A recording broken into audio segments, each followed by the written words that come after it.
Welcome, everyone, to day 2 of the NAB show live from Las Vegas. We're really excited to be back. Hopefully, you got to see a bit of day 1. We had a great time yesterday. We were blown away by all the people we got to see, the booths we got to see, and the conversations that we had, and also the connection that we had with all of our panelists from around the world, and also how all the technology worked great. So of course, we're kind of these geeks first, right? We're techs and we're thinking about how all this stuff works, and it's working great. We're really excited. Hey, Bill, want to talk to you? Sitting there at the booth. What's going on there today? To be back at NAB. I missed last year. I had been coming for so many years, and I got to tell you, it really feels like the old day. It is packed with technology. There are so many booths and so many cool things to see. One of the interesting things you can imagine, there's a lot of robotic and a lot of virtual kind of things going around. So some of the bigger booths just have these incredibly elaborate motion arms and cars and mounted Ferraris and motorcycles and just all these incredibly expensive toys that if you're really seriously into high-end production, this is the place you want to be. And even if you're not into that, it's just cool to see everything that's on the show floor. It's really cool. And you've got to rub shoulders with a bunch of people that you've often only seen virtually, all of the office hours gang. There's a bunch of people, volunteers, that have all shown up there to make it happen, yeah? Seriously, the best part of the show is all of a sudden you're seeing a face come by and I know that face. I know that face from a square in office hours, and yet this is the real person, and you're able to give them a hug, say hi, have a conversation with them. It is seriously the best part of this. I mean, I love the virtual, and I love knowing people all over the world that there is no chance I'm going to be in the neighborhood with. But for this group who can come to see people in real life has just been a joy. That's great. And you've got people walking past the booth as well. Now, give us a sense a little bit of what people are seeing. We'll get a shot sometime because we'll do a bit of a booth tour, and we'll see a little more of what's going on. And for those at home that are just are watching along, you can see there's a few photos that we're posting around. If you're a regular in the Office Hours community, which is through officehours.global, you'll see, if you join Discord, you'll see there's some photos that are showing up of what the booth looks like. But do you find, Bill, that people are stopping and looking and kind of trying to work out, what is this thing, Office Hours Global?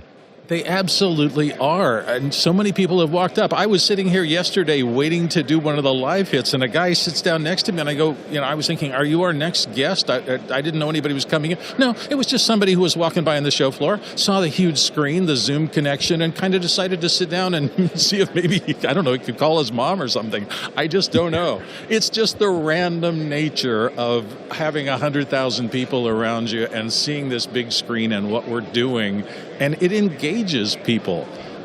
We were talking a little bit before the show about how there's something that kind of magical happened because we do this on Zoom, and it is that in the booths, when people see that it's just a Zoom call, they suddenly just relax. They've done that at their desk.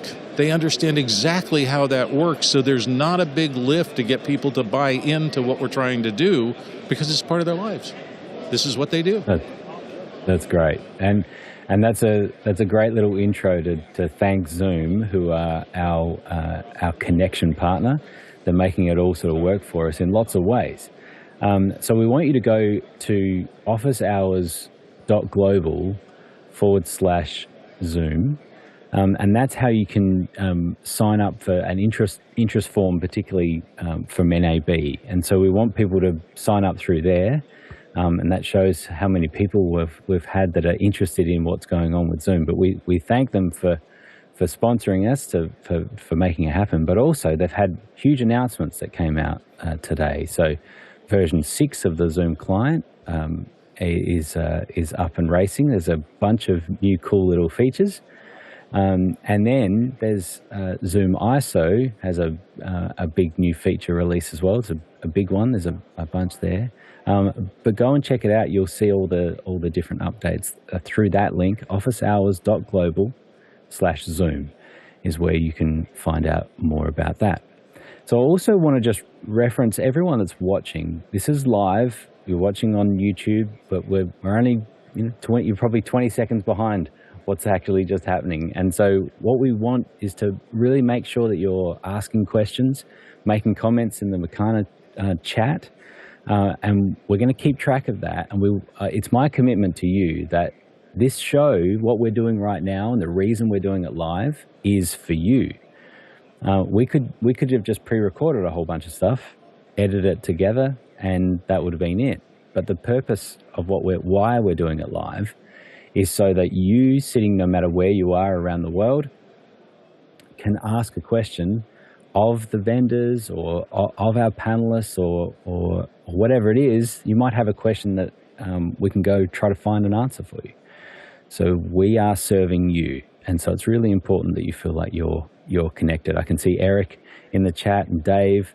There's a couple of people there, and we've got a few questions that have come through. So we're really excited to have you here. So we also have our panelists as well around the world. We've got Blue from Charleston in South Carolina. How are you, sir? I am good. Excited for day 2. I woke up without feeling like I slept in Las Vegas. So how much better could it possibly be than that? And we've got Guy over in Seattle, up and over in Seattle. And he's multitasking. He's working hard today. He's getting paid double because he's running some cameras. Double free. It's awesome. I get double free to run 4 cameras over here with this little handy controller.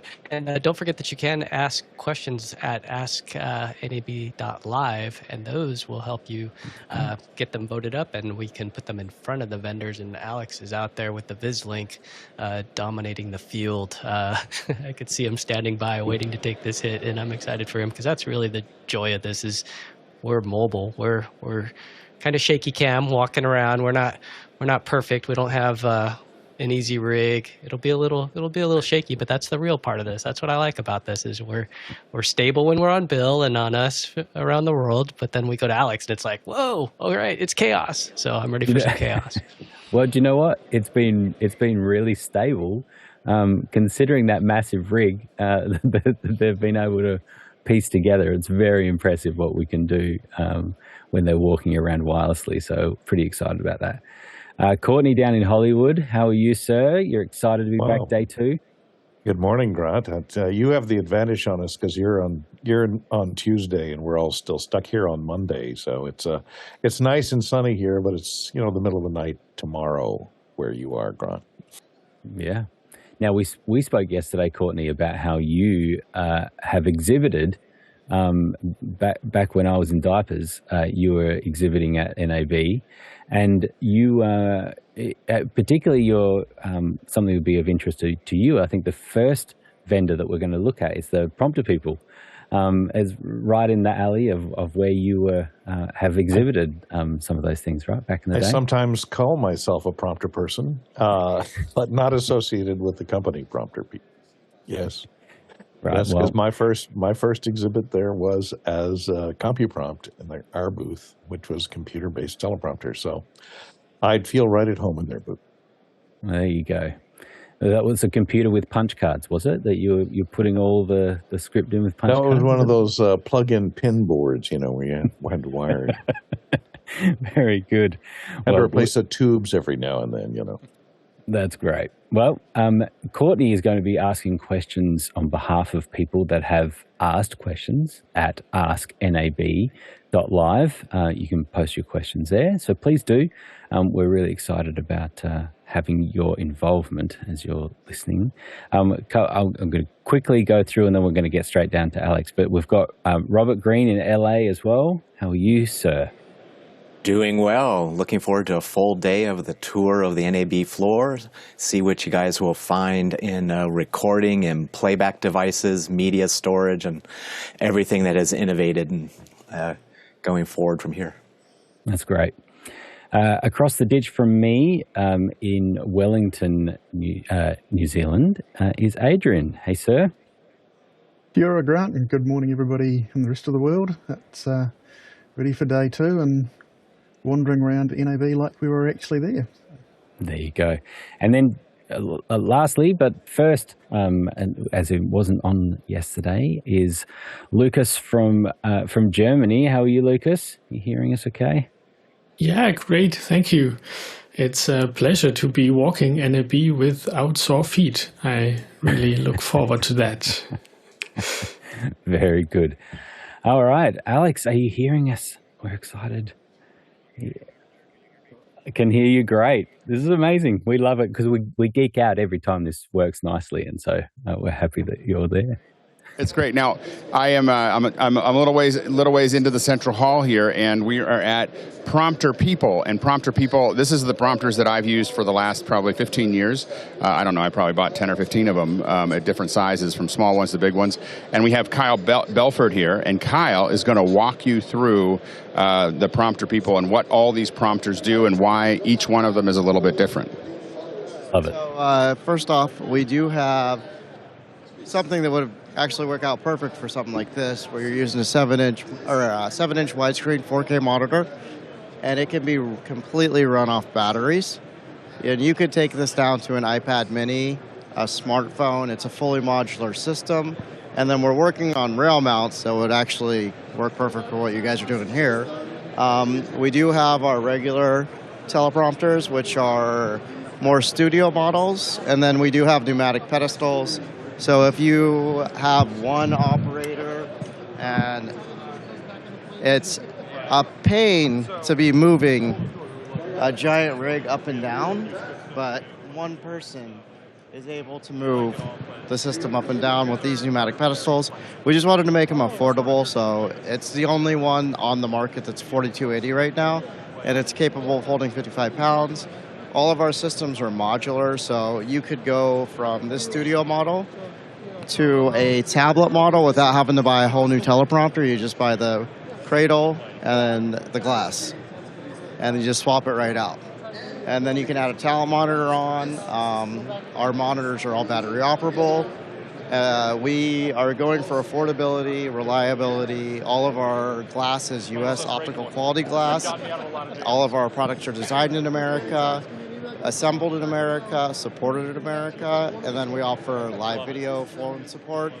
And then we're very focused on trying to make it as easy to set up for our customers as possible. So we're doing video manuals for every one of our systems out there. And then if you come over across the other side of the booth, we have more of like the broadcast PTZ system. So this is on a robotic pedestal. So you can hook this up to a PTZ controller and have your one-touch studio system set up. There's 2 PTZ cameras in the system, and it'll move up and down, left to right. It'll pan a full 360 degrees, but you probably want to go about 270. So if you have a studio set up over there and a studio set up over there, you could do it all off one system. You don't have to have 2 different PTZ setups. And then the FR7 is in this one. So it's about a 5-minute setup to get the FR7 in there. Same Robo system. Then we have the Robo Junior. This is starting at $2,550, which outside of data video, it is the cheapest fully enclosed PTZ teleprompter system, 17-inch. And then the one that is really popular with, well, he's on it right now, but the streaming teleprompter, our software is scalable. So basically, I'll go back up to the top and then hit play.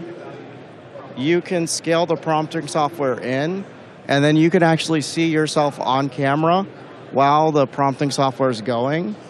So you can read scripts, you could put PowerPoints up there, and you can put a live video feed of yourself. You could do a full Zoom system. So this is on a desktop mount, 16 by 9 RGB IPS, 3G SDI, 5.5 thread locking power, or you could put the system onto a regular tripod if you wanted as well. So we are focused on giving content creators streaming options, small portable options, and then professional broadcast options. And then you can visit us online, www.prompterpeople.com. We make custom systems for people all the time as well.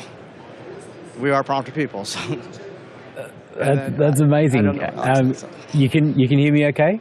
You got me yes, there? I can hear you fine. Yeah. Yeah, awesome. So I'm Grant. I'm from South Australia. Thanks for showing us through. It really is amazing the range that you have, because it seems like it's really starting off at even little tablet-based prompters, and then of course going up right into broadcasts and things as well. That one you were just showing there was showing extra software, and when you were saying that they can see themselves as well, you're saying that you're having a live input into the monitor as well as overlaying the script. Is that right? Yeah, so since the script's scalable, it allows you to use, Blackmagic just put out the USB-C webcam update, but you can use like an FX3 and an ATEM mini. If you have a desktop switcher, you're basically just treating it like any desktop switching setup, but you have the ability to keep direct eye contact with your audience and still have a script or a PowerPoint, anything up on the screen since our monitors reverse. If you don't have a reversing monitor, your image is backwards, all your text is backwards, so everything's flipped correctly and it displays correctly to you, and you get to maintain direct eye contact with your audience. That's really cool. Down in Hollywood, Courtney's got a question for you.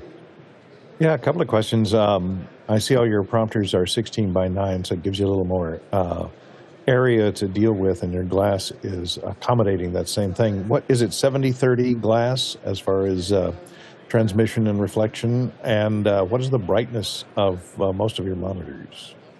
So it's 65-35 glass, US-made optical quality glass. So we focus on giving a very good color back to the image sensor. You do lose about a quarter stop to a half stop of light. We have monitors that are RGB IPS 400 nit, and then we have TFT 1000 nit panel monitors. So if you're worried about color accuracy and a plug and play with the Mac, RGB IPS is the way to go. If you want bright text and it's a little bit, you're dealing with someone where it's just text on screen, 1000 nit TFT is fine. And outdoors, is that plenty visible with that reflectivity in that glass and the 1000 nit monitors? Yeah, so we do have 1000 nit. The one I showed you is a little 7-inch widescreen one. That one actually goes up to 1800 nits, but you can turn the backlight down on that, and that's a 4K monitor. So you can feed anything up to 1080, 180 hertz, or 4K 60 hertz into it. And your software, is it cross-platform, or does it only run on a Mac or PC? Mac, PC, pretty much Windows 10, Windows 11, any Apple Silicon, 2017 or newer Apple Intels. We've all tested it on. Everything runs fine. M3 Max, M2, M1, and then we also make jog wheels. So just jog wheels and jog wheels with buttons for your operators. So you can actually control the script speed, and you can dial it really wireless or Bluetooth or wireless or it's USB? It's USB-C wired. So this is a redundant one, so you control two computers at the same time. So you don't lose if one computer goes down, you can have a backup. Backup, exactly, yes. But we sell just a jog wheel alone as well. Sounds good. All right, thanks. I usually recommend Prompter people because your camera mounts and beam splitters are more affordable than most of the other studio-based teleprompters, so I appreciate that. Thank you very much. And Courtney, I think we've got a question from Douglas as well. Okay, yeah, one coming in from Douglas Carmichael. He says, which model would you suggest for a self-operated home studio setup? So it just really depends on what kind of content you're displaying. If you're doing something like Zoom or live streams, the one I showed, the desktop one with the 15.6 is really good. But if it's more budget and you want to go like smartphone, our Pocket Q starts at $249, and you still get that same optical quality glass, modular features. And then if you're just doing text, you don't really need Zoom or any live stream setups. The regular standard Pro line, Flex Plus, and Prompter PAL models, they start at $399 for iPad and tablet ones, and $899 for 3G SDI monitor models. And do you have foot pedal control? for someone who wants to operate and still use their hands on camera for some reason, hold a script, etc., and Yes, operate we the have prompter? a 3-button foot pedal. Almost every prompter company's got the same 3-button foot pedal, but we do have 3-button foot pedal as well, yes. Great. Gotcha. Over in Charleston, Blue has a question. Hey, Kyle, thanks a lot for being here with us. Question for you. You brushed by something that I'd love for you to go back to, the PTZ robo teleprompter that you have on a column that raises robotically as well.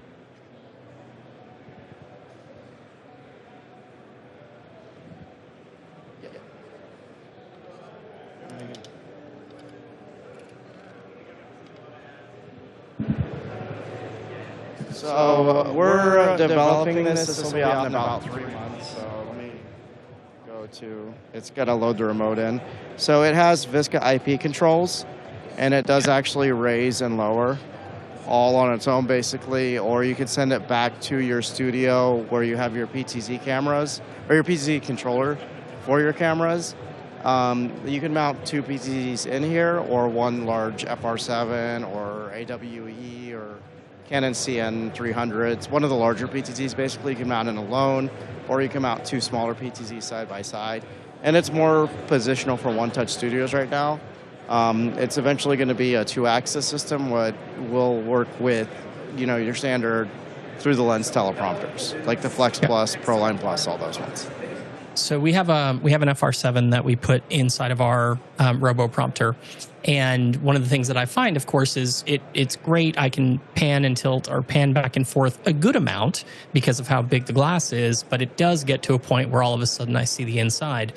With this system, will it connect to the controller for the camera and say, okay, as I get to like this point, once I move to this point, now the entire head needs to spin, like the entire glass needs to spin? Will they work in combination, do you think? Or is it independent control where somebody has to say, hey, pan the prompter left? It's Visca IP compatible, so it works completely with Sony's language, basically. It's just the language of the PTZ remotes. So it works with, right now, Bird Dog, which works with FR7, PTZ Optics, OBS, which is a really popular one that's free. And then most of the other Visca stuff, we're working on programming that in for all the other, we have the Sony remotes working, and then Panasonic is a completely different language, so we're programming that in as well, and that's just all over Ethernet, basically.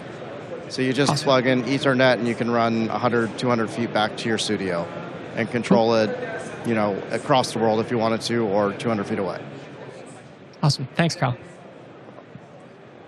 That's great. And Courtney, another question? Yep, another one coming in all the way from Cape Town, South Africa. Osmic Gajar says, can you talk a bit about your desk-mounted teleprompters? Do you have a line for that? Oh, yeah. So this, the FreeFly one's over here. So this is our 15.6 model. We have everything from 15.6, 18.5, 21.5, and 24. And then, like I said earlier, the software is designed specifically for streaming and live streaming, Zoom setups. So we have the one right here that's called our FreeFly system. And then we're working on one eventually, probably within the next year or so, that will actually robotically move and pan as well. So you'll be able to position it for desktop setup, and then if you have a studio setup off to the side, you can have a position if you have clearance for the entire prompter system to move over to your studio setup where you're standing up, so you don't have to have 2 different prompters and 2 different setups.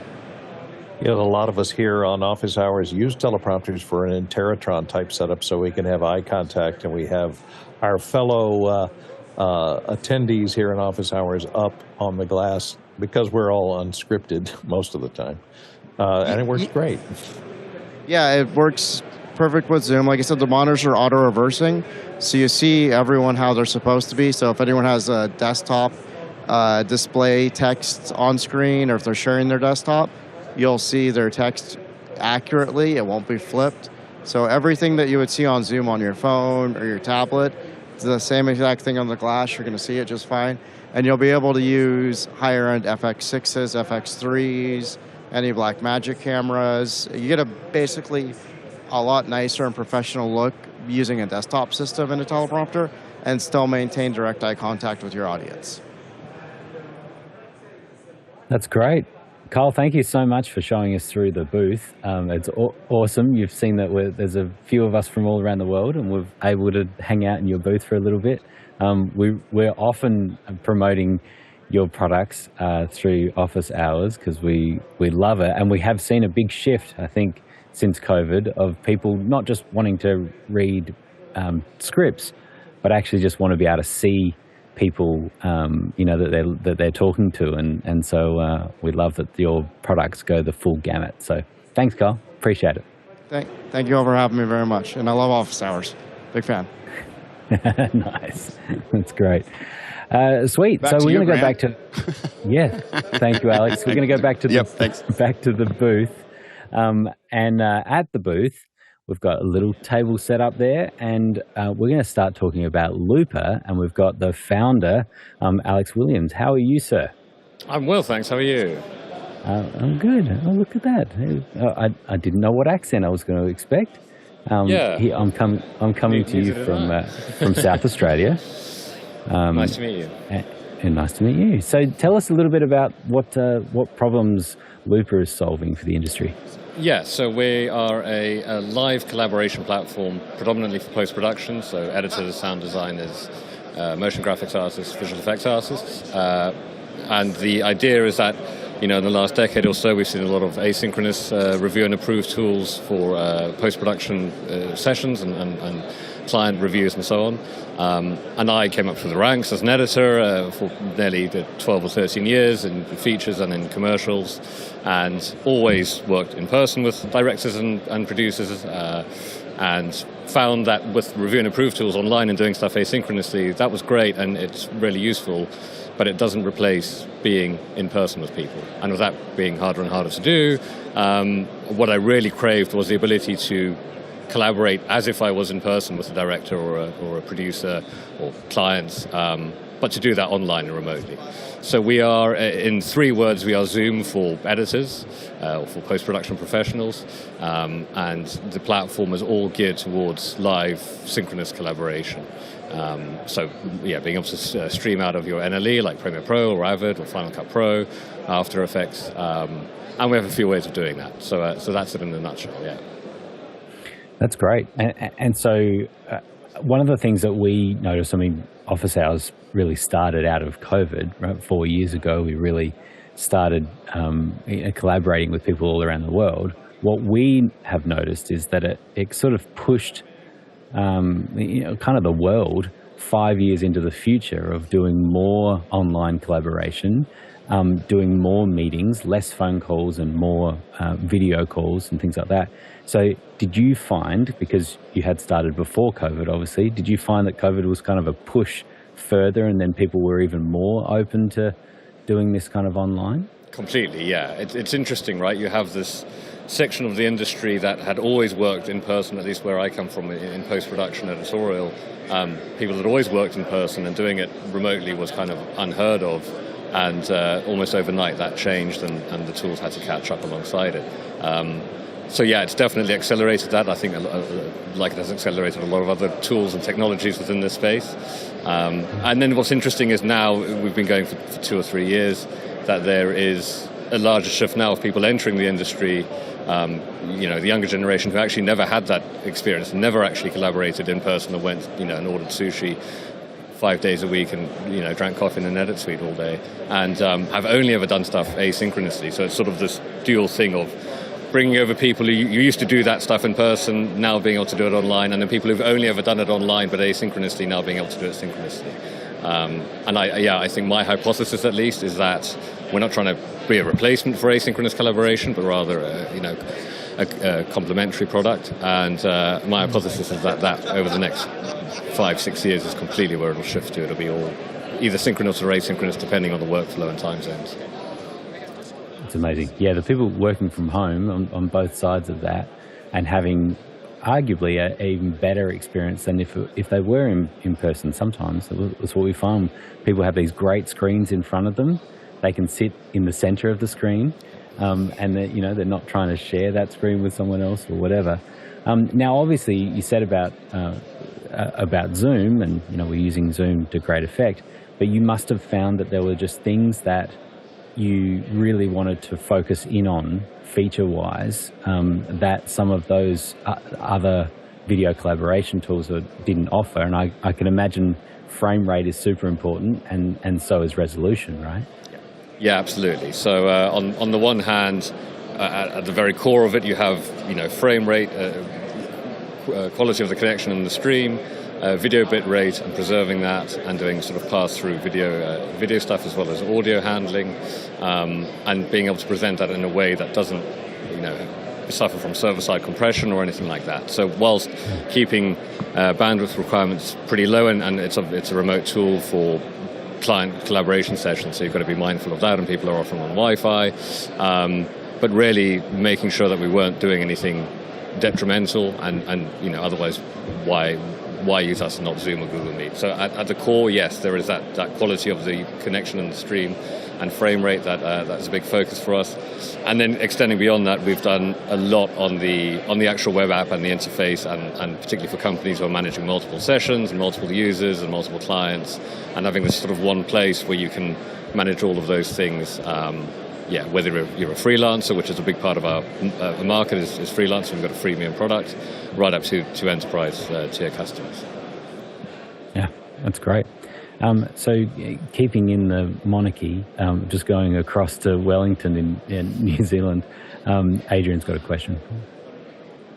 You're Alex. Hey, love the concept. I've been on the back end of a corporate video where the CE dumped me a load of paper that he'd scribbled annotations on the screens that he wanted changed. Could you give us a bit of a rundown on the annotation features that you've got within Looper? Yeah, so there's on-screen drawing and annotations like that on a live stream, and then timestamp comments and that stuff is solved by other tools out there, so we are in the process of integrating with those. If we've got assets in Frame.io or Media Silo, you'll be able to view those in Looper and sort of have a watch party and be able to read comments from there and send comments back. The idea being that you're getting feedback and comments in real time, and then in terms of annotations right now, it's on-screen drawing. And I think and I think as well, the big issue and the reason a lot of customers come to us is that whole asynchronous send a file, export a file, upload it, wait for comments, get comments that you don't really understand, try and do it all over again, send it out. Particularly at the middle to latter stages of a project, if you can just sit with someone and just hash it out right there and then, you're saving hours and hours and hours. Yeah, sounds absolutely magic. So I can't wait to try it. Great. Yeah, sure. Yeah. And over to Germany, we've got Lucas has a question for you. Yeah, thank you for being here. I just wanted to ask you about the audio features. So is there, we're doing much more with multi-channel audio nowadays. Is that something you're looking into? Yeah, so right now we're stereo. Big reason for that is that we don't want to start creating apps or platforms that aren't sort of accessible to anyone. For most people who are using Looper, they're using it with clients who are on laptops or iPads. 5.1 audio is a big request, and it is roadmapped, which will be available in the Apple TV app. A big ethos of ours, though, is that it should work everywhere. So if you're getting 5.1 into an Apple TV app, and we have an Apple TV app, you should be able to view that on an iPad or on a laptop as well, just in the browser. So yes, 5.1 is roadmapped, as is stuff like 10-bit HDR, but still maintaining that sort of single one-click drawing, super easy ability to join sessions. That's great. In Hollywood, Courtney has a question. Yeah, sure. I got a couple of questions about, one about pricing and one about security. I know you have digital watermarking that goes in there for the stream that's transmitted or that's streamed, in addition to the collaborators that are online. And tell us how you do the pricing. I know you have an entry-level free plan that you can try it out with, and then it's monthly based. Is that correct? Yeah, so it's quarterly or annual at the moment, and then it's the cheapest tier works out to I think $39 a month, which is plus, and we limit it based on the number of participants you can have in your session and the duration of that session. So the 2 tiers are plus at $39 a month equivalent, and then $99 a month equivalent.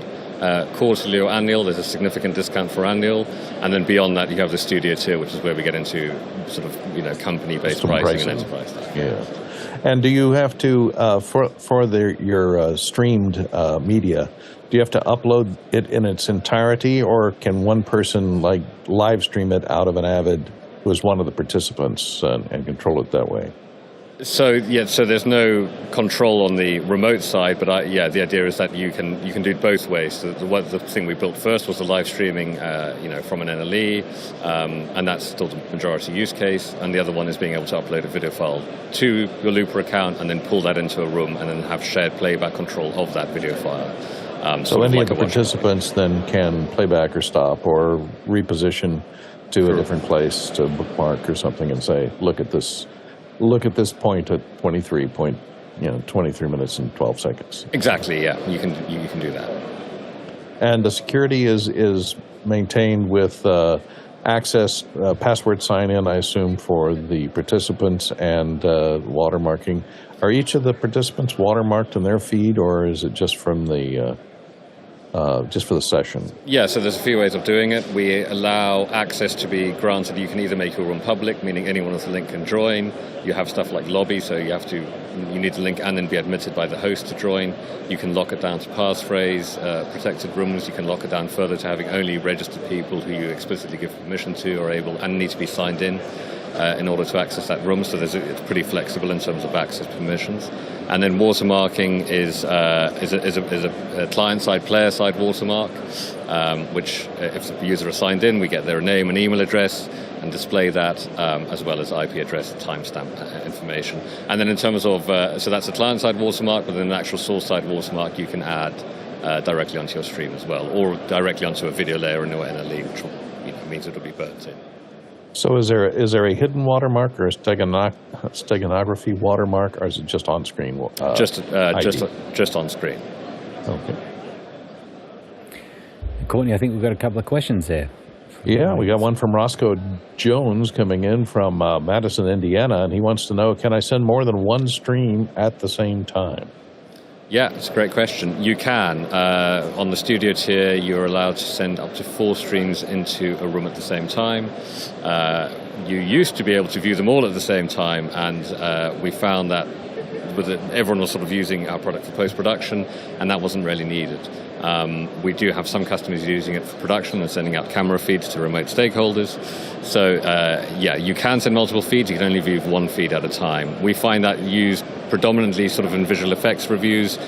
Within a company might have an internal VFX review every morning with 2 or 3 of their VFX editors, and they'll all be streaming into the room at the same time, but then be able to flick between whose stream they want to see, all within the same meeting without having to sort of set up a separate session. Sounds great. Next question. We also have a second question coming in from Douglas Carmichael. He says, I just tried streaming to my Looper account, and it says that Chrome is preferred. Will you be offering support for other browsers like Safari? And he says he can't see my own stream in Safari. Yeah, so Chrome is recommended for various reasons. Safari should work, as should Firefox and Edge. We recommend Chrome for a number of reasons. Big one being that noise cancellation and echo cancellation runs better in Chrome, and we are about to release an improvement to echo cancellation, which requires Chrome. So, yeah. Okay, gotcha. And does this work? Does it have a web-based client, a browser-based client, as well as your custom software, your unique software that runs? Yeah, so the predominant use case is web-based for playback. So the room will run, with video conferencing built inside a web browser, and then we also have an Apple TV and an iOS app just for playing back a live stream and connecting to a live stream. And then in terms of sending your streams up to Looper, that can be done via OBS or Wirecast, whatever software you prefer, and we have sort of support for those. People are using hardware encoders as well, like with major ultra encode SDIs, for example. And then the other thing we've got in the works coming out this summer are native plugins for Premiere Pro and After Effects, as well as Media Composer. Sort of like a go live button directly inside your NLE. Another question from me, does your software, if you're uploading your video file, do you transcode it to an interframe type compression so it's easy to go forward and backward without any long GOP issues of trying to go backwards? Yeah, exactly. So we support virtually every file format, and when you upload, it gets transcoded. I think we do 3 or 4 proxies on the back end, and then that's what gets played directly in the RAW. So it's a H.264 stream. All right, thank you. That's great, Alex. We want to be able to let you go. I'm just interested, now that you're kind of at NAB and you're seeing a bunch of people, and of course you're walking past a bunch of booths and things like that. From your perspective, what kind of are some trends and things that you're seeing and kind of into the industry? What's coming up, do you think? I've spent most of my time in the South Hall, which is all post-production, and as everyone else probably has said, I'm not sure, but AI is a huge thing at the moment, and rightfully so. I think there was also the idea of having AI tools be separate and sitting over there, and I have to go and do my AI somewhere else and then bring it into what I'm using. And what I'm really excited about is what Adobe just announced this morning with Premiere Pro, which is generative AI and assistive AI, sort of being able to extend shots that are shorter directly inside Premiere Pro.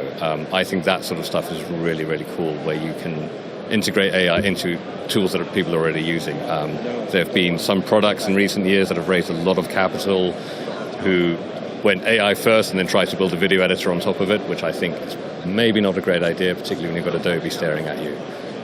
So I'm just super excited about having AI being integrated in a very meaningful and not gimmicky way into tools that people are already using.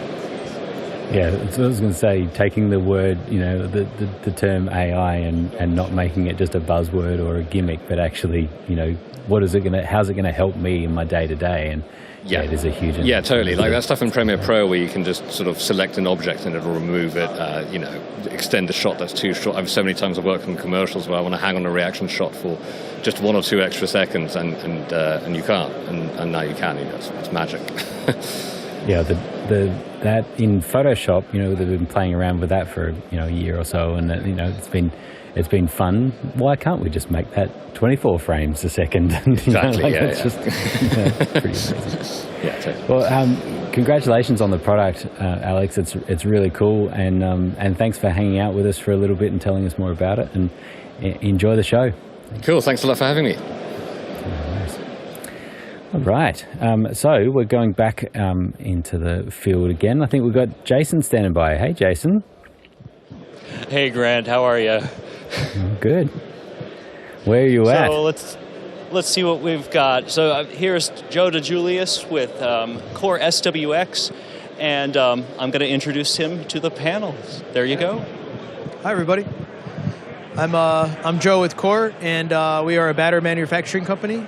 I'm their technical marketing, so I do the videos and a lot of support, some sales. So I have my hands in a lot of stuff. But thanks for having me. That's awesome. I'm Grant. I'm in South Australia. So thank you for hanging out with us and talking to us a little bit. So can you kind of step us through sort of the product range a little bit and what it is that you have on offer? Yeah, so we have battery products from onboard batteries to block batteries. This year at NAB, we're specifically, we have 3 new things that we kind of announced this past week. First off is our new auxiliary connection called PD Pro, which is it's 100% USB-C compatible, so we're not taking anything away from you. We're giving you more. It's a more robust connection. It has a voltage range of 5 to 48 volts. So we're opening that up to a lot of future products and a lot of products that can be powered off of a small tap. Let's see, what else? But that new PD Pro connection is found on 2 of our new batteries that we announced this week, our Power-Base Edge Snap and our 3rd generation of our HyperCore batteries, HyperCore G3. Our Power Base Edge Snap has been a pretty big hit. We have a corner of our booth where they're at, and it's constantly being bombarded with people because these are 49 watt-hour packs that you can stack together. They're magnets that hold them together. So you can turn a 49 watt-hour pack into a 98 watt-hour pack, into a 150 watt-hour pack. And you can also stack 8 of them and charge them all at the same time with one USB-C charger.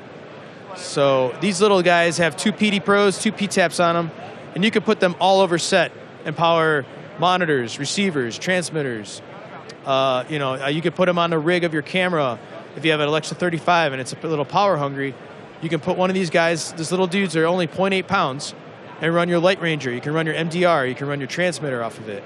And they're hot swappable. So you can just pop one off, pop it back on. So theoretically, you don't have to ever power anything down ever again.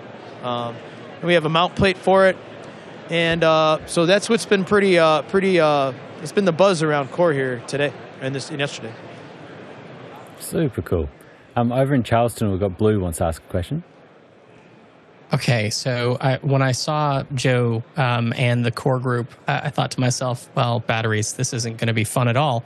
And then you said what you just did, which sounds super cool, and I'd love to see it. Like, are you able, how far from that spot in the booth are you? Can you walk over to those new little fangled things that like magnetically attach to each other? How far are you from that?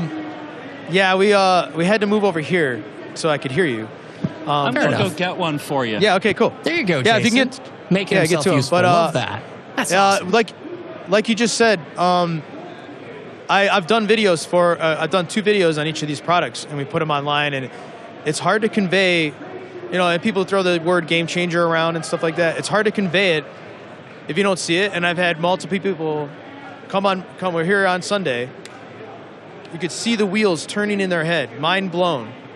They came back this morning, and this is probably my 6th video I've done today, with people I've talked to yesterday that immediately wanted to jump on this to get the word out, be the first person to talk about it, because the PD Pro connection and Power Base Edge Snap is gonna change some stuff. I'll just take 2 of them. If you can undo, yeah.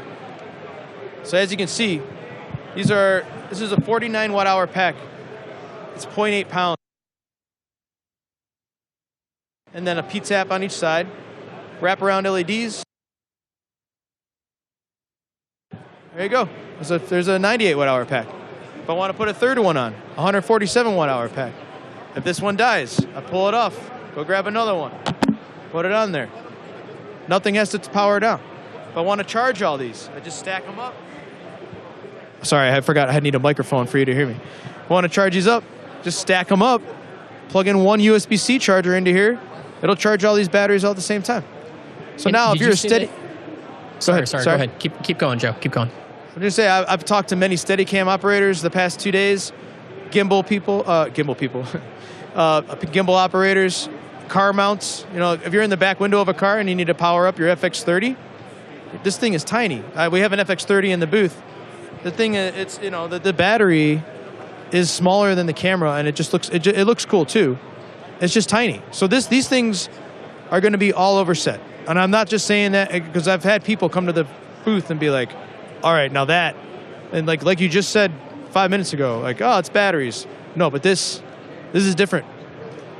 And did you say that you have a mounting plate for it as well? Because one of the things that I was just thinking was, if all your stuff's connected to one of them, sure, it's hot swappable, but maybe not that one. The ones above it are hot swappable, not the one that all the cables are connected to.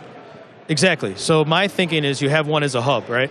And like you just said, so one's a hub, and yeah, we have a plate that I don't have with me, but it just takes the magnet. There's also a V-mount mechanical shoe on it, so you can mount it on V-mount. It's filled with 3/8, 16th, and 1/4 holes, and it has a 1/4 on it, so you can screw it into your rig. You can screw it onto the bottom of your DSLR camera, your mirrorless camera, and then pop a battery on there. But like you said, so one would be your hub. You have all your cables coming out, and the way that work is, say this is the battery that's plugged in, all right? And so these have all the cables into it, and these are both at 100%.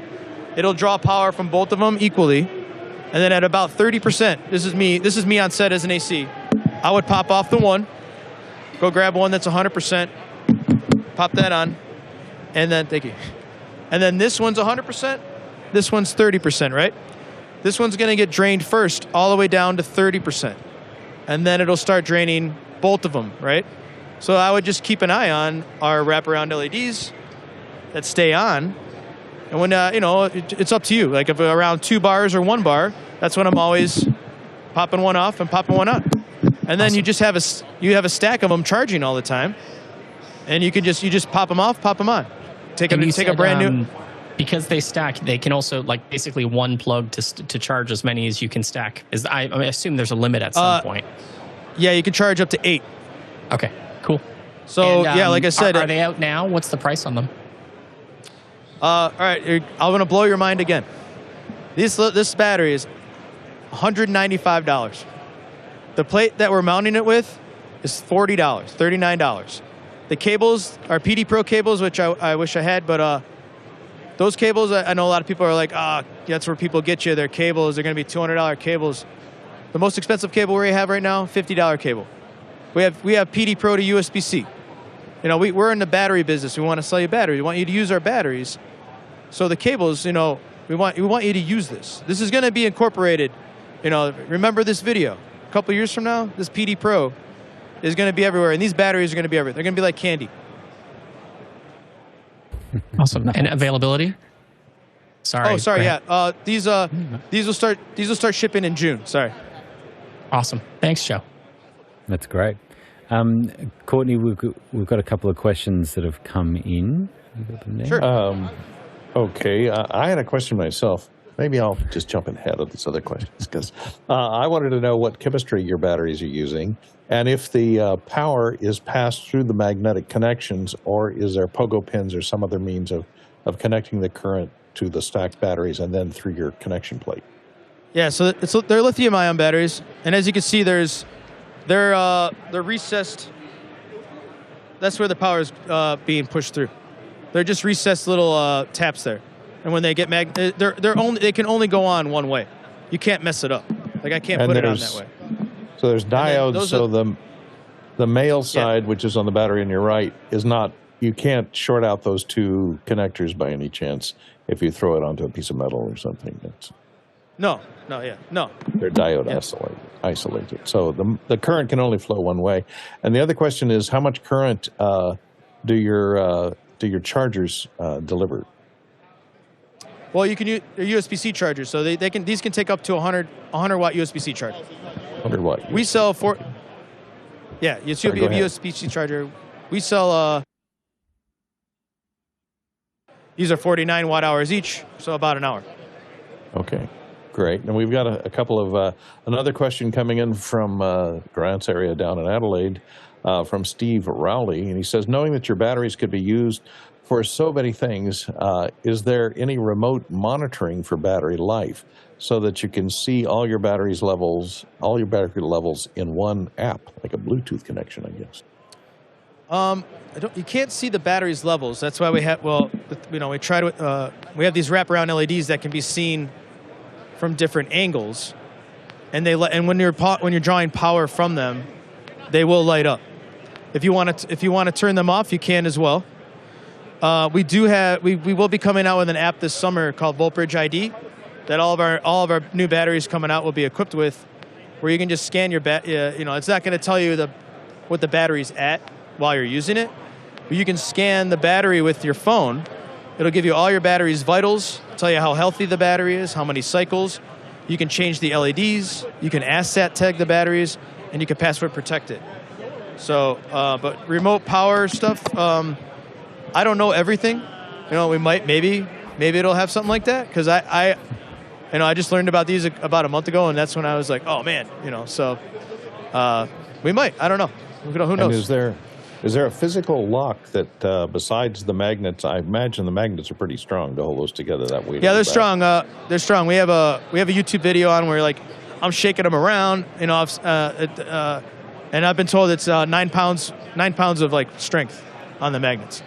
So if a cameraman's holding it on his shoulder and he turns a corner and bumps a door frame, he's not going to knock the batteries off. That's what I'm worried about. Yeah, no, I don't think so. I mean, I mean, they've been in our booth a day and a half, so no problems. Sounds like a solid. We've got another question coming in from Eric Strand in Essex, CT.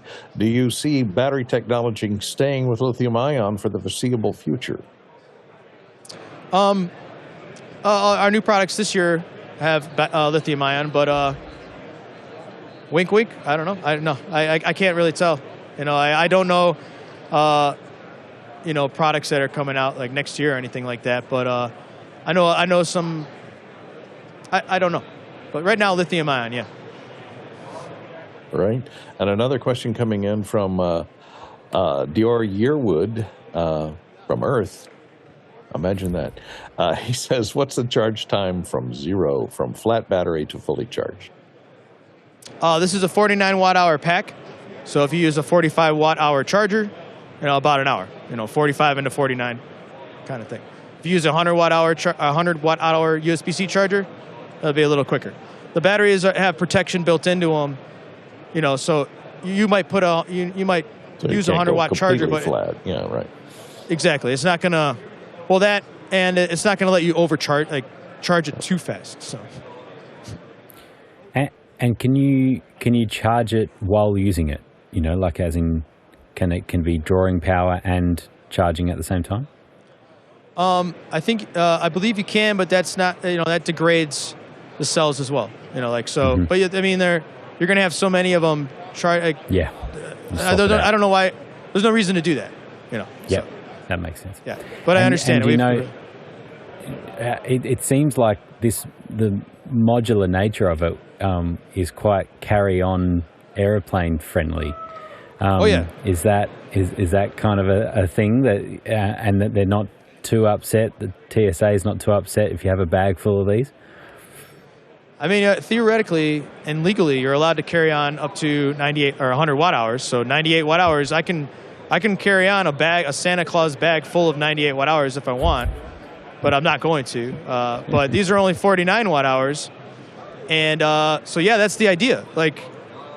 You can carry on a case of these, and then when I stack them up together, they're not 49 watt hour batteries anymore. And it also doubles up. I forgot to mention, it doubles up on the amperage as well. These are 6.5 amps coming out of these PD Pros. If I have two of these on here, now it's 13 amps. If I stack another one on there, it's 19.5 amps. So these are super versatile, and I'm honest when I say it's going to be changing some stuff. Joe, I'd just like to say, if you do come to Charleston, please do feel free to bring a Santa Claus-sized bag of those things as you come down here. I will do my best. Yes. I'll even dress up like Santa Claus, and I'll bring them down for you guys. And so, just over in Seattle, Guy's got a question as well. Yeah, I was wondering, can we take a look at the Renegade, and what are folks in production using those mostly for? Is it lighting, or what are you seeing the Renegade going to rental houses, or what's the story on those? Yeah, good question. The Renegade is our lithium-ion block battery. It's a 777 watt-hour battery. That's the smaller one. We also have a Renegade XL and a Renegade 48 that are bigger. I think those are they're double this capacity almost. I think they're like 1396 or something like that. But the Renegade block battery, I'm in Chicago, and I have a few different rental houses that use them, and they've been doing a lot of small features and big features the past couple months, and they're sending 2 out with every camera. So a lot of people are using them with cameras because the Renegade has 215, 228, and a 48 volt output. So the question of what people are powering with them is whatever you want. Like, I was at a show showing off the Burano the other day, and we powered the Burano and a 17-inch monitor off of one of our Renegade batteries. And the Renegade battery it's only 22 pounds. It comes with a charger when you purchase it, and that charger will charge it from 0 to 100% in 3.5 hours. And the Renegade black battery, the smaller one, it's not physically smaller. It's 777 watt hours. It's only $2,500. So a $2,500 block battery that has all those outputs. And on top of that, with that 48 volt output, you can power an aperture light, anything that requires 48 volts, your cream source, Vortex 8, all those kind of things. So that's a super versatile black battery. And I do know several rental houses that do use them, and they love them. Oh, that's a big one. Yeah. But yeah, Renegade's great. I highly recommend it, especially if you don't want to be lugging around something really big. It's perfect. Just don't mind us as we totally rearrange your whole booth and bring it all over to you. Yeah. I'm just going to move my booth 20 feet, whatever direction this is in Vegas. So. That's right. What, did they bring over one of the batteries you're talking about? Is that what just happened? Yeah, it's right here. So this is this is the XL. So this is the bigger version of it. Not the smaller one I was talking about, but again, physically it's the same size. But as you can see, this one has two 15-volt outputs, 28-volt output. On the Renegade XL, you have to switch to either which one you want. This is the PowerCon 48-volt output. And as you can see, we have a cool LCD display. The Renegade XL has P-taps on it, has a USB-C. The great thing about the big ones is they have an internal charger. It does not require a special charging cable that costs $300 to replace. This is just your regular old IEC cable that you can, steal from your old printer in the office or something. Kettle. But yeah, these things are great. The bigger ones have a cast iron housing that, like if you're going to be rough with your gear, you might want to get that one. But these are double the capacity of the one I spoke about before. The same physical size, but this is double the capacity of the smaller Renegade. And is there a 24-volt output as well on that, besides the 48? And are those XLR 3 pins or 4 pins? Yeah, the 4 pins are 15-volt out. There's a 3-pin 28-volt output, and then the PowerCon's 48-volt output. Any 24 options, though? 24-volt. A lot of cinema cameras take 24.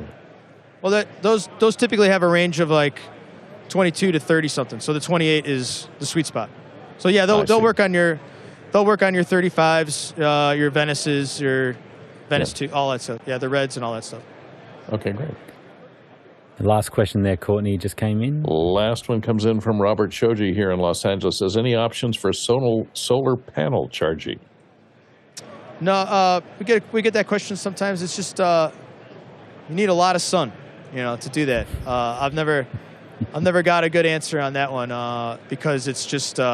You usually get 1 watt out of those solar panels unless you get a huge array, and it'd take about a day and a half to charge them, and it'd be night by then. Yeah, unless we move to Mercury or something, I don't know if that's going to happen. So, but I don't have a solid answer on the solar panel thing for you. Sorry. Fair enough. If you stayed in Vegas, you'd have plenty of sun, but you back in Chicago, maybe not so much. Yeah, not so much. Yeah, it was. It's cloudy there a lot. So. Right. Hey, thanks so much for showing us. It's really cool. I think we're all calculating not if we're going to buy, just how many we're going to buy of those. Yeah, so it's super cool. Yeah, thanks for having me. And if you guys have any questions, I run Core's Instagram, so it's just CoreSWX. That's the name of the company. Follow us and say hello. And I usually answer the questions on that. But my name's Joe, and you can always ask for me, and I'll answer your questions or help you out. Always down to help. That's great. Thanks for chatting with us, Joe. Awesome. All right, thanks for having me. Thanks for the questions. All right, take it easy, guys. Bye. All right, panel. We've got a little bit of time just to sort of check in with each other about what we've just seen. It's funny, Blue. I was the same, where I was like, batteries, ho hum. Yeah. Okay. Yep. Okay, great. Some more batteries. Thanks for stopping there, guys. You couldn't have walked 10 more feet to the Atomos booth. Come on now. But they knew what they were looking at. But I actually got excited. I'm on here. I feel like I'm pre-ordering a bunch of these right now. They're actually pretty neat. Yeah. They work really well for a couple of our roaming rigs that we have here that I'm constantly struggling with power on. Yeah, to keep them to hot swap power like that on things that don't support hot swapping power, that's really cool. We think about that. I think there'll be a bunch of our crew on site that are thinking about the on site things that we're doing, where we'd love to be able to keep some transmitters going or the cameras going or whatever and not have to shut them down. That'd be great. Just keep swapping the batteries out. Pretty awesome. They're really neat. Yeah. Courtney was calculating it all out as well, thinking that'd be nice. I always worry about things that pop together with magnets, especially if they're carrying current. Those new rare earth magnets are so strong, but they do magnetism reduces with heat. So I'm just wondering if those pins are going to heat up and lose magnet contact. Well, we'll find out as they put them on the market. That's the only thing that worries me. I may have wanted a more solid connection than just sending current through the magnets themselves. But also, since they're magnets, they attract metal. And so I'm wondering if you set them down on a steel, steel table or a steel cabinet somewhere, if you have trouble picking them up again. And just got to apply 9 pounds of force, Courtney. Just yeah, you got to carry a little crowbar with you. The good thing is that on a steel table, you could then power a bunch of things just connecting it to the table. Or it would light up the table. I like that 45 watts of current went through the steel surface. Well, you were asking the question because it was all the pins that were passing the current, right? And it's apparently through the magnets themselves. So that's what was worried. Yeah, I don't think that was the case. I think the round discs were the. Sorry, those are the magnets, aren't they? Yeah, but the square pieces at the bottom of the battery were the pins. There was 4 pins, male and female. On the bottom, yeah. Oh, okay. That's why I asked him if they were pogo pins or if the current went through and I thought he answered they went through the magnetic connection. Courtney, there are 8 pins down at the bottom of the battery. I have a little tiny screen here, so I couldn't see it very well. That's my excuse. I'm sticking with it. Yeah, well, but you were asking about diode controlled as well, which was cool, making sure that it was all going in the one direction. Although if you put it down on a piece of aluminum foil, what would happen? Those pins going in and out. But there we go. Robert just said good fridge magnets. That's true. They would hold your kids' drawings on the fridge quite well, I think. So I think we're getting ready for another booth. It's amazing the type of stuff that we're getting to hear and chat about. What are you keen to see on site there, panel? What are you thinking about, Lucas? What are you hoping to see over the next couple of days? Oh well, I'm in a way I'm perhaps boring. I guess I like those battery talk and stuff, and I also like all the little glue things together, especially in audio. I always like all those little boxes that convert format 1 to format B and stuff like that. And the other thing I'm really interested in is to see what people do with the hardware they already have on the market, because I think nowadays I hope we are past the thing where we have to have a new box every time. It's not really healthy for if we think about the environment and stuff like that. And with FPGAs and stuff, it's also possible to get new features without having a new box. So I think that's also something to have a look for. Yeah, that's true. Yeah. Robert, we haven't heard from you. You're still with us? I'm still here. Yes. No. Yeah. I love the battery technology and how versatile it is. I can think of all sorts of uses for that, and I'm looking forward to more vendors that have a lot of versatility in their products, and hopefully we get to some black magic action and resolve. That's right. Yeah, there was a that bunch is there. in the South Hall, though. Yes. So is EDS on the second cables. floor of the South Hall. So EDS is my other interest. I don't know if we'll get South Hall second story yet. You know what I'd like to see is it's there in the Central Hall, but we haven't seen it yet. Is anything in the Sony booth? I know they may be in the RF shadow of the stairwell from our booth with our receiver for our wireless. But I'd love to see if they have the Cletus, the crystal LED wall that is up, which is usually in their demos theater there. Which is amazing. If you take a camera, you can walk right up to it and really not even see the pixels on it. It's a 8K screen, I think, that usually one that they bring to that show. And it is, once you see it, it's like, okay, there's no screen that's comparable. Of course, I think it's about $750,000 for the size screen that they bring. Yeah, don't worry about that. Maybe we can just have the team stay at the core booth and then just get them to bring a bunch of Sony gear over. They can just well, we can power it at the core booth at least. That's right, exactly. Courtney, there's a question there I think that Guy can answer. We will pull back the curtain a little bit, though, just how you're controlling things a bit. Mark Heppy from is it Rotorua. Anyway, I should have worn my glasses. New Zealand, he says, how are you controlling the PTZ from your remote location, Guy?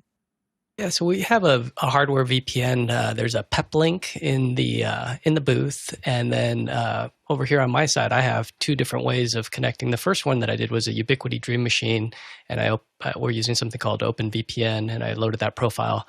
Problem with that one was that it was all my traffic would go through it, so I plugged into that a little $110 GLI net router, and that gave me the VPN.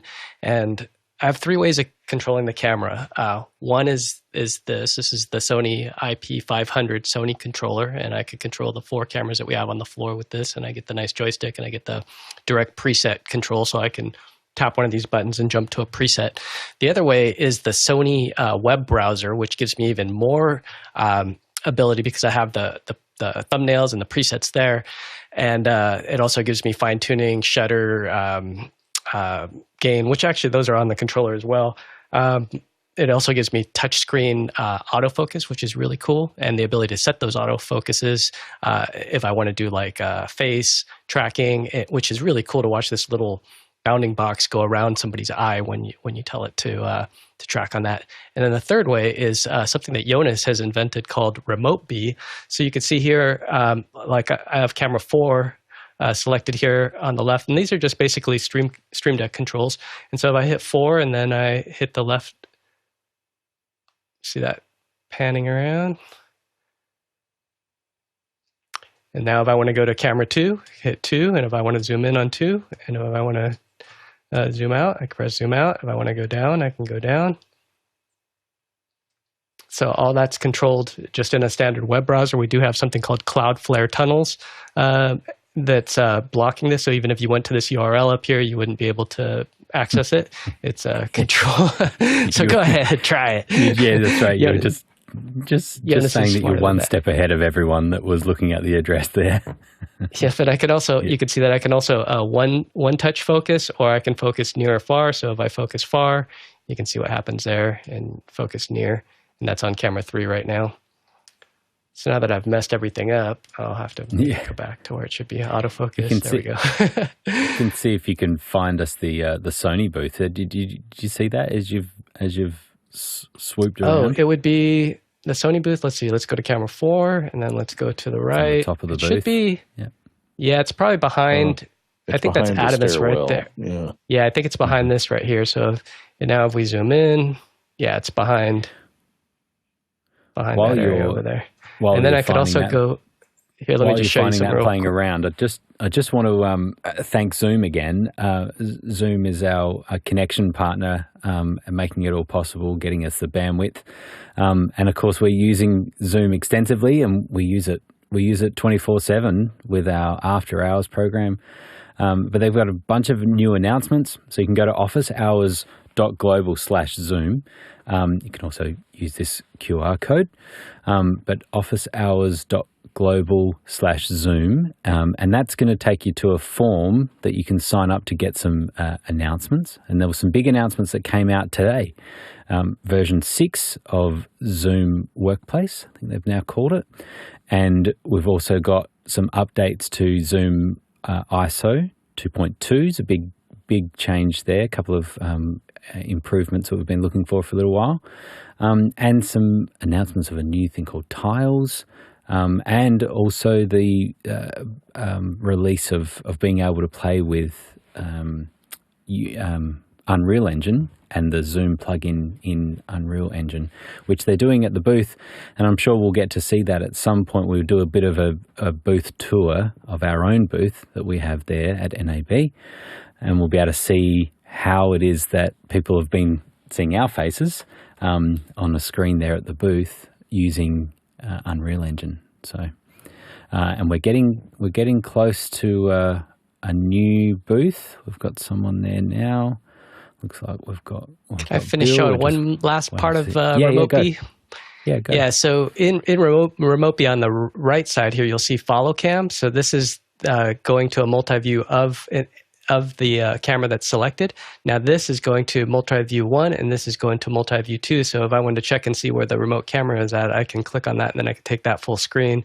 And again, this is in a web browser, and this is using the Dolby I/O hardware codec, so that's why it looks so dang good, and it's really smooth. I mean, this is in a web browser that can be viewed anywhere in the world, and it's 600 milliseconds. So you're seeing Bill about ready to, we're going to throw to him here in just a second, but it's really cool having all this power. And I'm sure we'll talk about this more on Friday, but I just wanted to give you guys a sneak peek because the question was thrown. So there you go.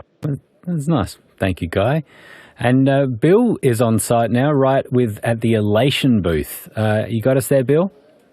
I am, and it's great to see you guys. You know, I saw this name, and this name echoed back to my youth because I used to do a lot of clubbing and stuff like that, and I saw this name, but they are a different kind of animal now, and what you're going to see surprises me. I'm here with Nick Psyche in the Elation booth, and Nick is going to tell us a little bit about the product line and kind of where they're going and what's happening. Nick, take it away. Yeah, so I'll start with the overview of our families. So here today we have Fuse, KL, and Proteus. Those are just some of the families that we have here.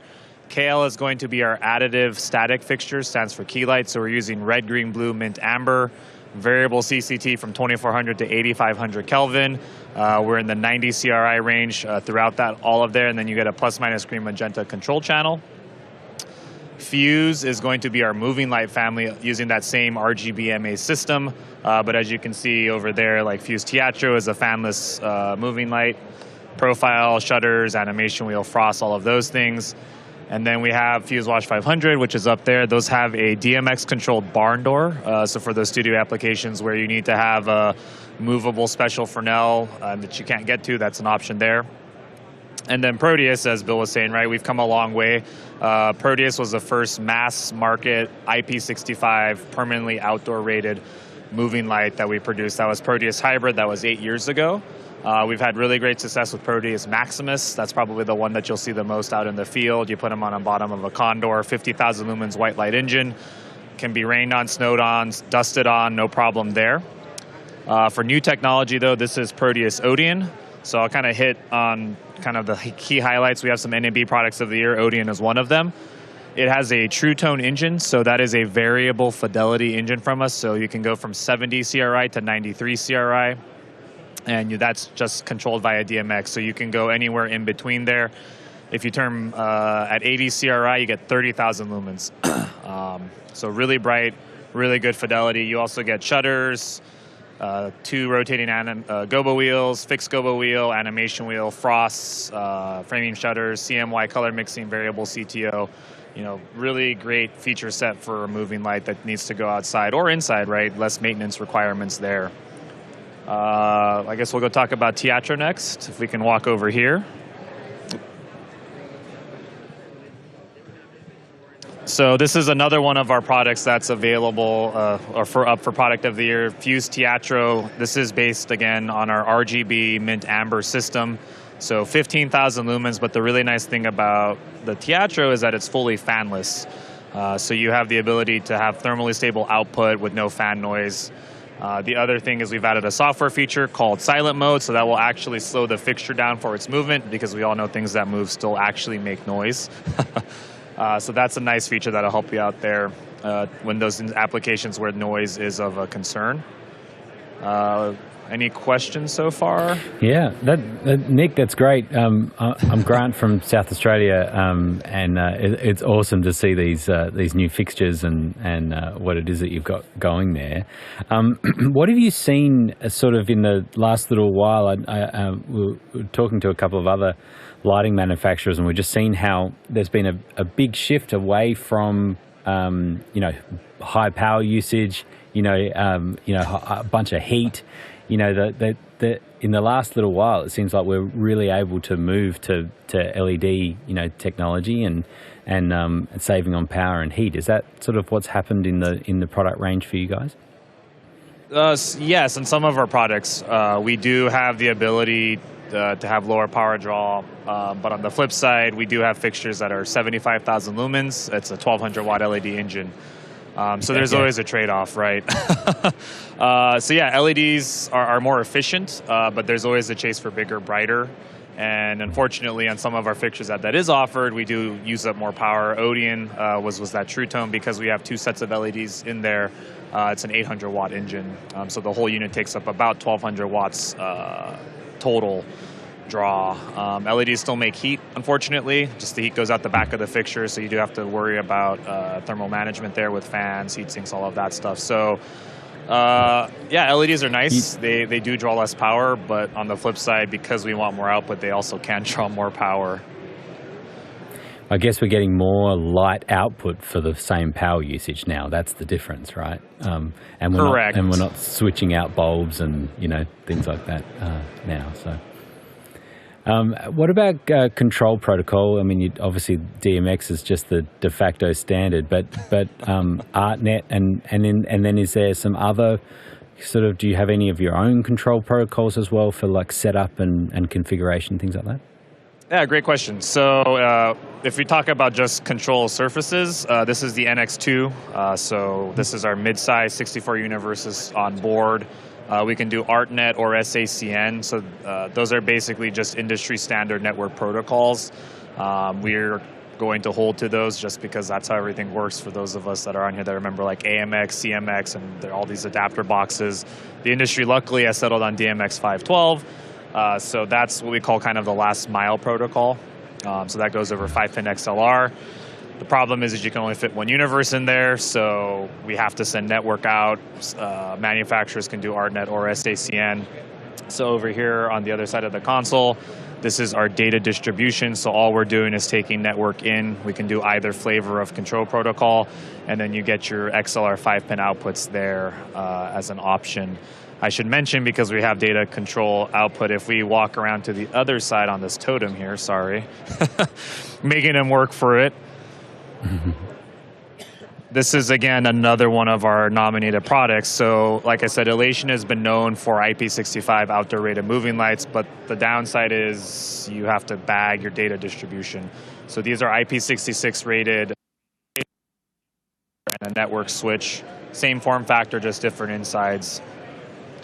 And then that gives you the ability to still use data distribution to get that last mile protocol to our IP65 moving lights without having to worry about, the fragile protocol, getting mucked up. So, yeah, that answers the data control question. It totally does. Yeah, and that's awesome to have kind of weatherproof systems as well, because it does seem crazy when we put thousands of dollars worth of equipment in some garbage bags. Like it just doesn't seem right. Over in Germany, we've got a question from Lucas. Take it away, Lucas. Yeah, I just wanted to go back to the fanless operation because I know a lot of theater people that actually use IP-rated fixtures just because the fans are not hearable or not there at all. So are there other parts of your range, like in the keylight range, that are actually fanless?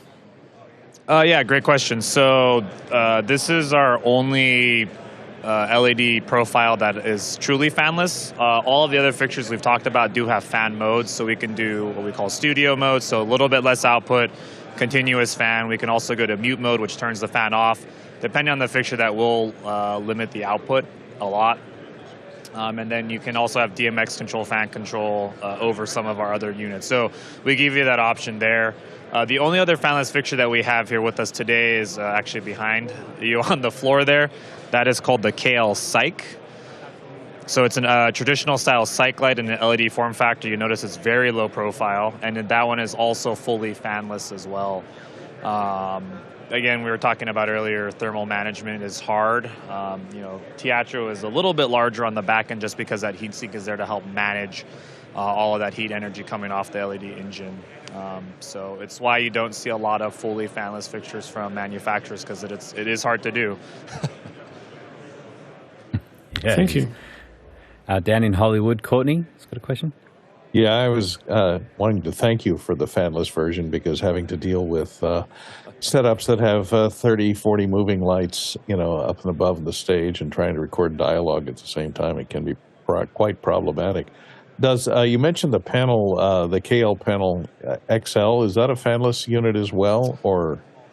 No, so this is, let me flip it around. So yeah, this does have a fan in it. This is the KL panel XL IP, so IP65. We do have an indoor version and we have a half-size version. Those all do have fans though, unfortunately. You can run them in studio mode to help drop that noise down, but yeah, we don't have any panels without fans. I will say though, depending on your application, the Cyc Light could be really nice. I've seen traditional battens or smaller, slimmer panels used in low ceiling applications to kind of just do a little bit of fill. Because the Cyc Light is asymmetrical, you could, in shorter throws, use that as an option as well. Gotcha. Thank you. Yeah. That's great. Hey, thanks, Nick. Awesome to see what's going on there and hang around in your booth when we're sitting at home. It's been great chatting with you. Appreciate it. Yeah. Thank you. Cheers. So I understand we might be staying here. Is that correct? That's right. You know what happened? We're shifting across to another booth. Okay. I was walking down the aisles, and the same thing that has always happened to me at NAB happened to me this year. I see something out of the corner of my eye. I go, what is that? That looks interesting. So I'm delaying here because our team is going ahead of me to prep the IFB so that the person can be interviewed next. But what happened is I was walking along here, and these bright lights appeared in a place that I wasn't used to seeing bright lights. They appeared, oddly enough, on the floor. And I'm going, what? Wait, well, how is this happening? And I turned a corner, and there were fish and ducks and all sorts of things actually wandering around on the floor of NAB in the traffic pattern where people can walk over them at will. And I was really kind of astonished. And I was sitting here, and these fine folks at LED rolling floor displays, and I'm sorry, I forgot your name. My name is Chris. Chris, hi Chris. Here's your microphone. It is turned on. You're going to be talking to our panel, who is right here on Zoom. It's just like a Zoom call. Have fun, they'll ask you questions. Hi, panel. Hey there. I'm Grant. I'm from South Australia. Thank you for doing this with us. Hey, can you tell us a little bit about what you're showing there in the booth? So what I'm showing you is the rolling LEDs. As you can see, it's going up in, it rolls up into the ceiling and down. This particular one can stretch as far as 60 feet, and it's the length that you want. Everything is custom done.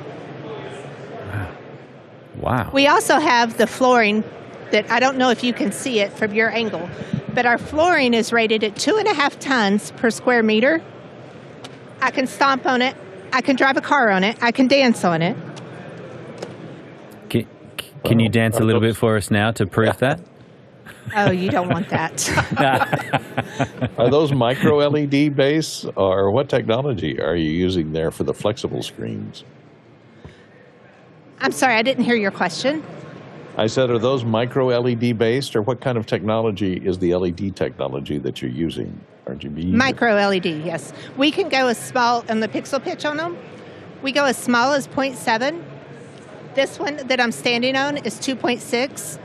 The roll-up gate here is 1.9, and we go up to 3.9, but of course we all know nobody cares about that anymore. It's too big. Yeah, too much more. So, yeah, that's right. We also have the ability, they're double hinged, so they can bend both ways. So if you wanted to wrap the front of a stage, wrap a bar, something like that. Wow. So they can be concave or convex then? Yes, sir. And is there any color shift when you bend them around a curve? No, you cannot see it. It's not like when you push on a touch screen and you can see the color shift. It does not do that when you bend it. So if you get off axis, there's no shift in color based on the LEDs being close to the surface, so that they're nothing's occluded by anything else. We will. So that's rolling up and down. So that is rolling. This is like a rolling blind. gate. Yep. This is a rolling gate. It's remote controlled. We have it set on a timer for the show. To go up and down.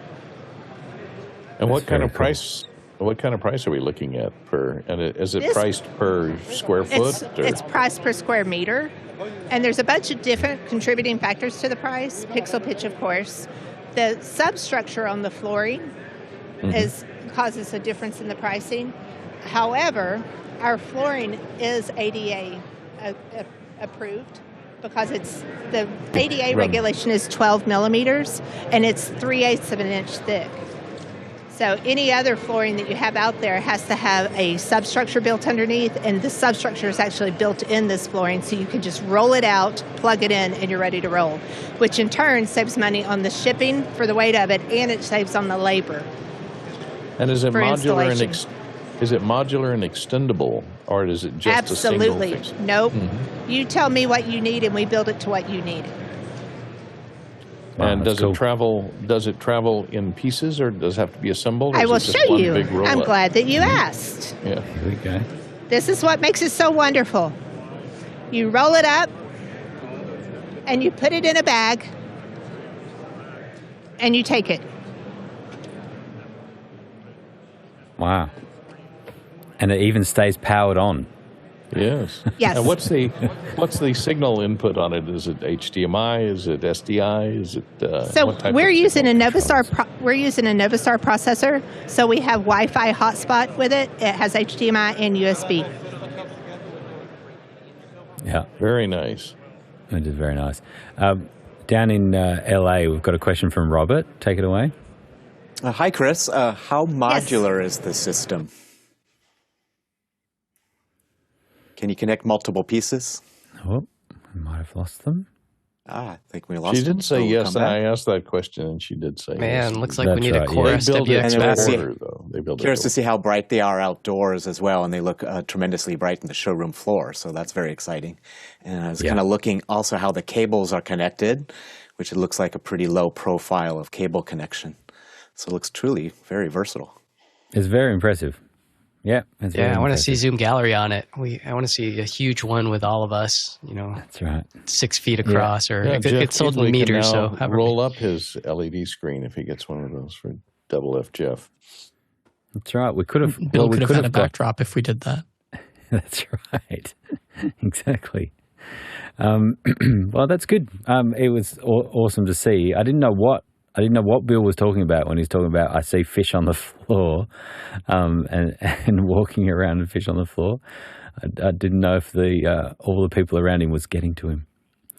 So it'd be interesting to see how we would use that in different shows. I love the idea of it rolling, although the actual movement of the rolling is probably not as important as being able to wrap it around, like the idea of wrapping around stages or wrapping around columns or things like that we've seen would be very Or if interesting. it can do concave as well as convex, then building a volume that is a curved volume that surrounds your talent so seamlessly, a seamless surround. Yeah, I was interested to see if they were if they had a custom controller, but to hear it was just Novastar standard controllers. It seemed to be kind of a de facto standard in the industry to have those that then manage sort of what the often very odd sort of ratios of the sizes that you're dealing with, and then Size being of able the to panels, manipulate. yeah. This seems to be seems that they package it in a rollable size to your order, and because it rolls up, you don't have to disassemble it and reassemble it. So it may not be extensible by the user, but it is buildable. They assemble it onto a rollable substrate, I guess, since it doesn't really do interconnects in between the smaller panels. So I don't think it will seamlessly interconnect multiple rolling panels together. I think that they'll build it for whatever size that you want. I think that's what she said before we lost contact. That's right. Yeah, looking on their website, they've got a very impressive display from Expo 2019 at Beijing. So they've obviously been around a little bit. It's a huge lit floor there. Yeah, that's great. Robert, we had a question before just around Resolve. And it's popping in now. There it is. Yeah. Yeah, so it was Samuel just asking about, as a professional replay operator, what are your initial thoughts on the Blackmagic replay system in Resolve? And the way that I read it, it kind of looks like a combination of EVS with IP Director. And IP Director is the editing component within the EVS, so where we can roll live and then we can hop in and change camera angles and, post it back out. And I like the idea that it's connected to the HyperDex, and so you're kind of it's kind of building like an EVS system. So, yeah, that's exactly what I thought. Yeah. My question is the HyperDeck, can the HyperDeck record and play simultaneously from the same media? I'm wondering if I don't think so, but I'm kind of wondering, they're talking about it living on network storage at the same time, and maybe you're going to be drawing from network storage when you do these replays. So that's right. That's what I'm curious about. Oh, that's right. They said it interfaces to their clouds, their local cloud storage. So right. I guess it's random access then, so you can have access to it's playback over the network. Yeah, like instant replay from an editing technology standpoint, as opposed to a live replay when everything's live and every channel is always recording. So you never break a record to do an instant replay. Yeah, that's what I was picking up too. It's all time code index. It's a growing file. Yeah, a growing file that Resolve already has full support for. So those files keep growing.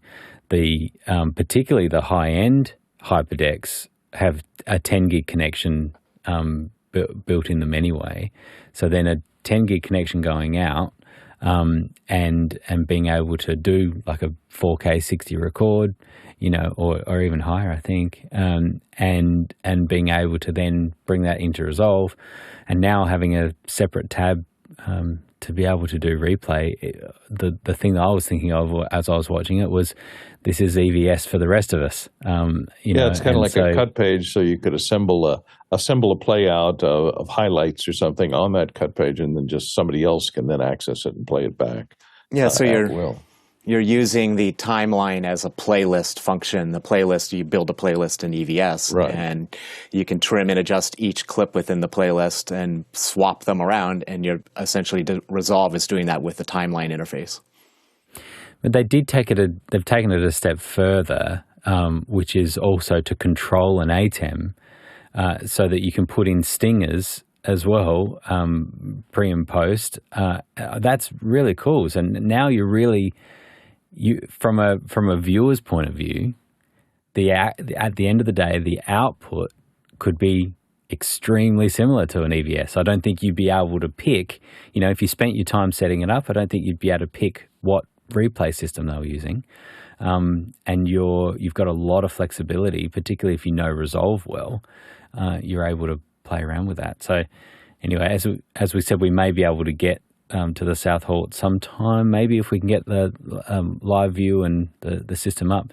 Do you know what? The system has been working so well.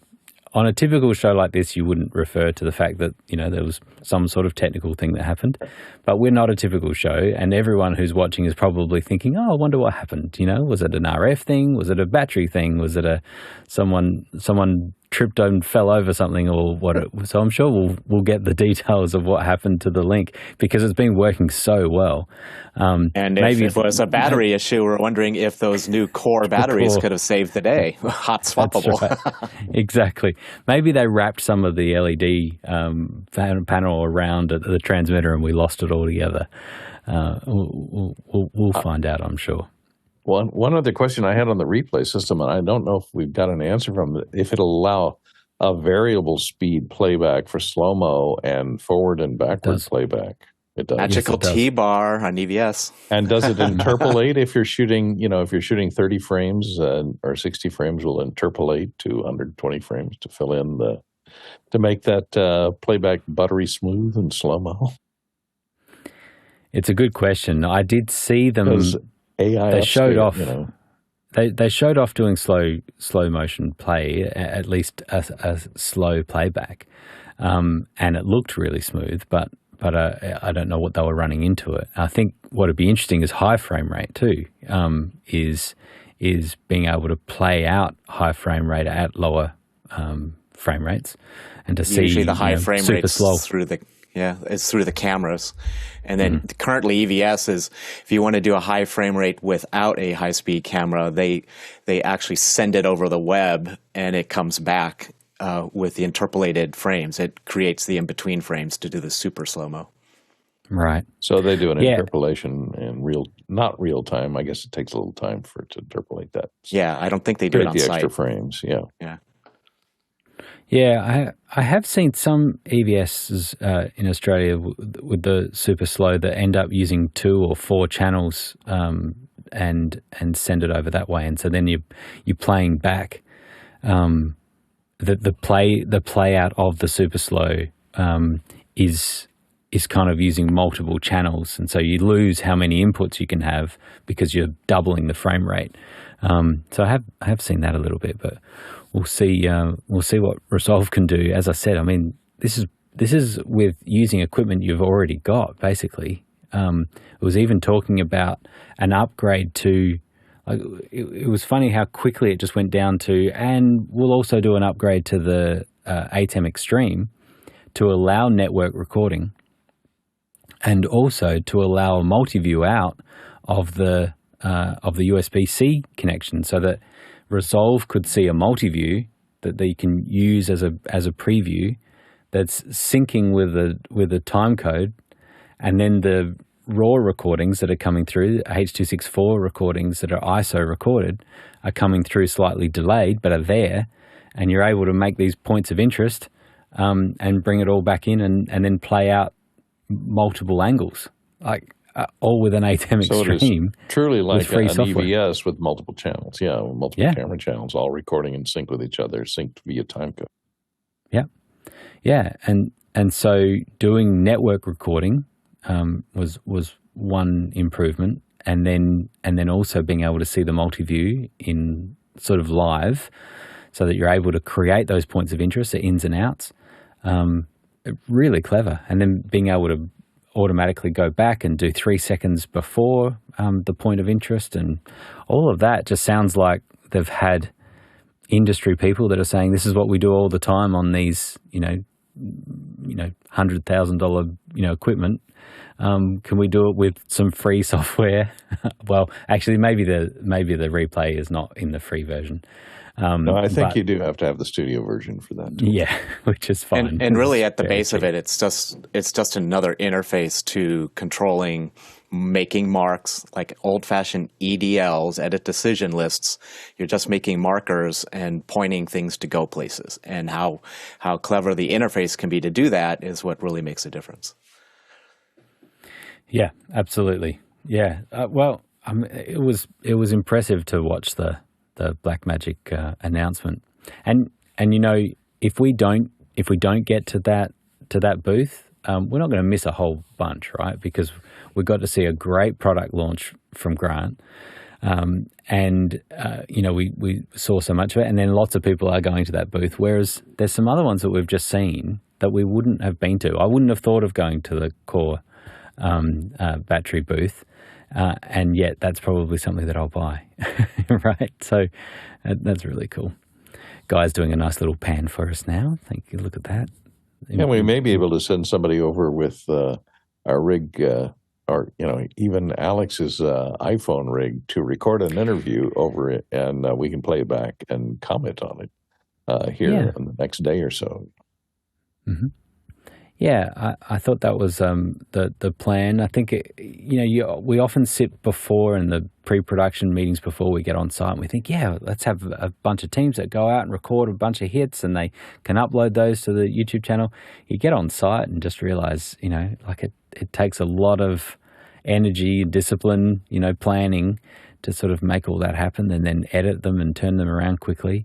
I haven't seen a lot. I was looking last night at what other coverage is sort of on YouTube, and there's not a lot. There's a couple of people that are posting some things, but there's no question that what we're doing is really unique. So it's it's pretty Well, fun. they probably don't have the bandwidth to upload it, all the stuff that they've assembled. Go back to the hotel, and we've got 0.5 kilobits up. That's right.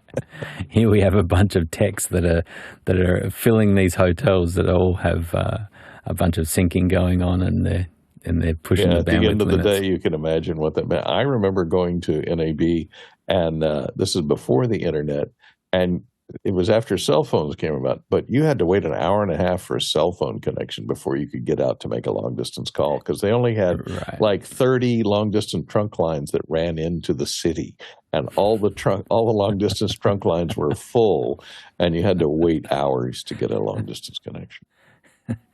And was that? You had to wind the phone as well, like to get? You didn't have to call, Jesse at the operator. Yeah, I remember also going to a Verizon phone store and buying a Wi-Fi link because my hotel connection was so bad. Buying a hotspot, wireless hotspot, MiFi hotspot, and using it for the first time at NAB in order to get connectivity, because I was just trying to check email and browse the websites of all the companies that I'd seen here in more recent years, and connectivity was so bad coming out of that town. I think they've improved it considerably now. Predo just said something in the chat. I thought it might be good for Courtney to explain to our viewers the difference between consumer, prosumer, industrial, and broadcast markers as it relates to our industry. It's a good question. Well, they're different price classes, and at NAB you see more professional, and now we're moving into prosumer. I guess over in the West Hall, since it's more of the connectivity type of, the stuff for the YouTubers and the remote broadcasters, and the more of the internet connectivity stuff, I think, is over there by they isolated them and stuck them over in the West Hall in Siberia. But fortunately, the Central Hall has been reserved for the professional broadcast. And the difference between those is mainly in price. And I think it's been a problem, too, with a lot of the manufacturers are discovering that we're manufacturing professional gear, like take Sound Devices, for example, who manufactured professional audio recorders for years that are priced in the $3,000 and $4,000 range. And then suddenly Zoom or somebody came out with a prosumer version that did almost exactly all the same things. And of course, with a digital recording's a digital recorder. And, the quality of the preamps are good enough, then, or if you're going in with line levels, digital recorder that costs, $600 or $800 can create exactly the same sound as a $3,000 digital recorder. And once they adopted those professional features, such as broadcast wave files with very low latency time, low error rate time code, so that you could have time code time stamping of all your files and shoot alongside a professional video camera. That I think that's when Sound Devices introduced their MixPre 3 recorders and MixPre 6 and the 600 series and so on to compete in that market. And it's a tough market right now to cross between professional and prosumer. It kind of dilutes the market, but it dilutes the market price. So the price of things is cheaper, but you make up for it in a lot more volume. I remember thinking that when I walked around in NAB, where you go from a booth that was like entry level, cheap products, and then you would walk to the next booth and you could just tell, okay, this is hundreds of, thousands of dollars, and the salespeople are not going to talk to me, like that sort of thing that was very different. But it seems like there's companies that have come and are disrupting that sort of difference, where these products are being made inexpensively, and they're rugged, and they're able to be used, across the industry. I think we're seeing that.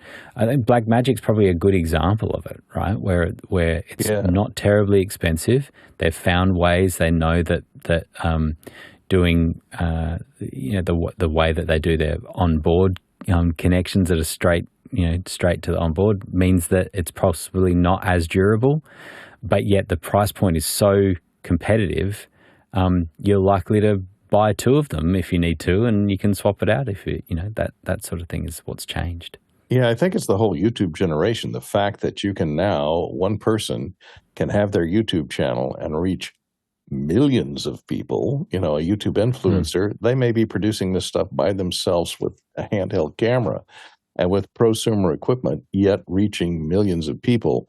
That scale of transmission has just generated a whole new plethora of equipment to service those YouTube influencers who are producing videos every single day with thousands of hours being uploaded, as opposed to, commercial production and broadcast production. Totally. Hey, Guy, you were on site last year, right? You went to NAB last year. I did, yes. I don't know if it was the same last year, but they seem to have really pushed the show as being this connect, capitalize, and create, or create. I guess it would be create, connect, and capitalize. Yeah, I was just about to bring that up because that's exactly what the map says. So to show you guys where we're at, our crew, our booth is in Central Hall, this purple. And as I was looking at this image, what Grant just said was create, capitalize, and connect. And this is acquisition and production. Here, where we've mostly been visiting booths is in this motion picture and TV. So that's why we've been mostly on a camera / lighting / audio kick, is because the purple zone is where we're located. And then over here, which we're calling Siberia because it's so far away. If you had to walk this, it's a long ways. But you could take a Tesla over there and it's faster. And I'm excited to get over here to figure out where are we going? Like what's the future? Is it IP? Where are we going with all this? But usually you'll see some kind of like a theme. And I have this question coming up. And so I'm really wondering if anybody else has felt like there's a certain theme, like IP, or Alex had said AI, and we know that there's been a lot of talk with ChatGPT and all those things. So what did Adobe, when he said in South Hall, Adobe was really hot on this AI with Premiere, I'm like, oh man, now I really wish I was there because I want to go over to the Adobe booth and be boots on the ground. That's where I start to get this FOMO. It's like, now I want to hear from my friends that work at Adobe and, get the inside scoop, because I'm like, what's coming, and that's what's exciting to me about these shows, is getting the inside scoop and then seeing what some of the folks are at a beta, and they'll just go ahead and show it there on the floor, even though it's not shipping yet. We've seen a little bit of that so far. Where some of these batteries aren't shipping yet. They'll announce the things. But that's what makes these shows great, is everybody holds all this stuff, and then come April, it's why, like, don't buy any cameras, don't buy anything 2 months before the show, because something's going to come out. And unless you have a need to produce something right away, wait, because stuff might start shipping. Like some of the Blackmagic cameras are already in the channel, so they're already ready to go. But yeah, I'm excited for like Blackmagic's new 6K. With the box form factor. So, it's the same image quality, but now it's a different way of shooting. So there's just so much at this show.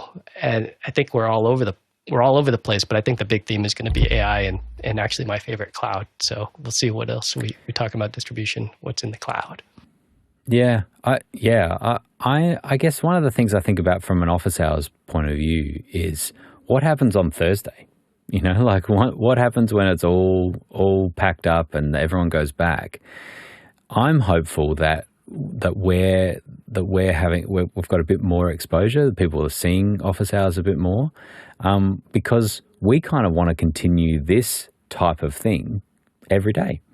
And rather than just doing a 10-minute hit at a booth, we can do a whole second hour, an in-depth hour with one of each one of those manufacturers. Yeah. And so I agree with you. I'm never saying, I talk about this all the time in my work, is that I'm not saying that being in person with people is worse than being online. What I use as the analogy is that I think it's all creating music, but I can argue that when we do things online, it's like we're a 3-string guitar. It's music. It's amazing. It can sound great. We're enjoying the music. When you're in person, it's like a 6-string guitar, and there's extra elements that you're hearing and seeing and experience. And so for this type of experience online, and sort of what we're getting in person is, I wasn't flying there, and lots of us weren't going. We weren't going to go to NAB, but we're getting such a great experience and enjoying it. And now I look forward to the Thursday and beyond is catching up with people, and hopefully we can get people like Adobe to come on and talk about what they've got. And so, anyway, all of that to say that we appreciate all the crew that have gone on site to make it happen for us, and that we really appreciate that. And again, we want to thank Zoom as well for sponsoring us and getting the connection all happening. So providing bandwidth for us, but also what we're doing now, we use multiple Zoom meetings, multiple breakout rooms as our sort of backbone for what we do. And then we have Zoom ISO pulling feeds out. We also have what's it called? Unreal Engine. Thank you, Unreal Engine, and the plugin, the Zoom plugin that's new. It's just been sort of opened up to a public beta to be able to bring Zoom connections directly into Unreal Engine for gaming, for broadcast usage and things like that. So what we have there at the booth on the TV is Unreal Engine pulling in our views. I don't think we've got any text on there. It doesn't say who we are, and so our guests that are sitting at the booth have to really concentrate on who's talking because it's not popping up and not saying this is the person talking. So we have wondered whether we need to wave our hands when we start talking so that it's very clear who the person is that's speaking. But of course, it's all possible with Unreal Engine. But anyway, with Zoom, please go to officehours.global/Zoom. And you can sign up for just a little form to get extra information. And so version 6 of Zoom Workplace has just landed today, and there's a whole bunch of things that have tidied up, and there's some ways of being able to move some things around, move some buttons around. You can it's a nice improvement. So play around with that. And then there's a Zoom ISO 2.2 has also been released, and there's some new Zoom OSC commands that have come in there as well. I was very interested to see transcription is in there, so I'm interested to play around with some of those things. But you can snap this QR code as well if you like, and that will take you to that form, officehours.global/Zoom. We thank Zoom very much for their support, making it all happen. Andy's been with us right from the start of Office Hours from Zoom, and he's a great resource and support. And just a little plug for our Discord server for Office Hours is an amazing place for getting help with all of the production questions that you might have. And Zoom is one of those topics as a channel in our Discord server. And often I see people ask what might be a basic question about Zoom, and Andy, who works at Zoom, will answer very quickly. And so it's a good place to get access to people. So there we go. I think we may have someone now at our booth. Just check that I'm... There we go. Yes, I'm hearing something. Sorry, I didn't hear who it was. Can you introduce yourself? What's your name? Hey, Grant. Corey Benke with LiveX. Oh, awesome, Corey. Great to meet you. I'm down in South Australia. I heard that. So, that's awesome. Yeah, it's pretty cool to be able to sit and chat with you at the booth. So kick us off and just tell us about LiveX and kind of what problems are you solving for our industry? Yeah, so we're a live streaming services company primarily, but we also make really cool products like Virtual Video Control Room. You guys had me on about 3 months ago.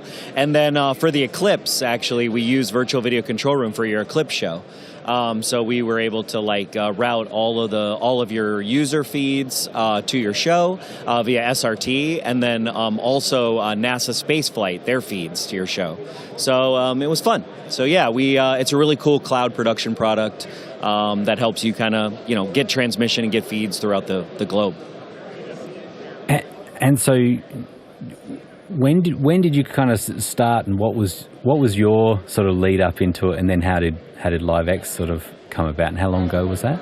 Yeah, so I used to work, I actually have known Alex Lindsay for a very, very long time. I think over 15 years, 16 years. And as most of us, I follow Global Office Hours, I think, have known him for a while. I used to work at Livestream.com. I was head of production at Livestream before they got sold to Vimeo. And then I didn't want to move to Brooklyn at the time. Irony coming up, we're moving to Brooklyn, my company, in June. So, just delayed that Brooklyn move for a second. But I left Livestream and started LiveX in 2016. And, we're a best-of-breed live streaming service. Our biggest things we've done is we produce the New Year's Eve in Times Square official webcast for the last 13 years. And so we also produce the President's Campaign, some campaign events recently. We just did the Three Presidents live from Essex House, so Biden, Obama, and Clinton, recently about 2 weeks ago. And, big events like Global Office Hours Eclipse live, small things. That's right. So tell me about where the product was, so sort of your services.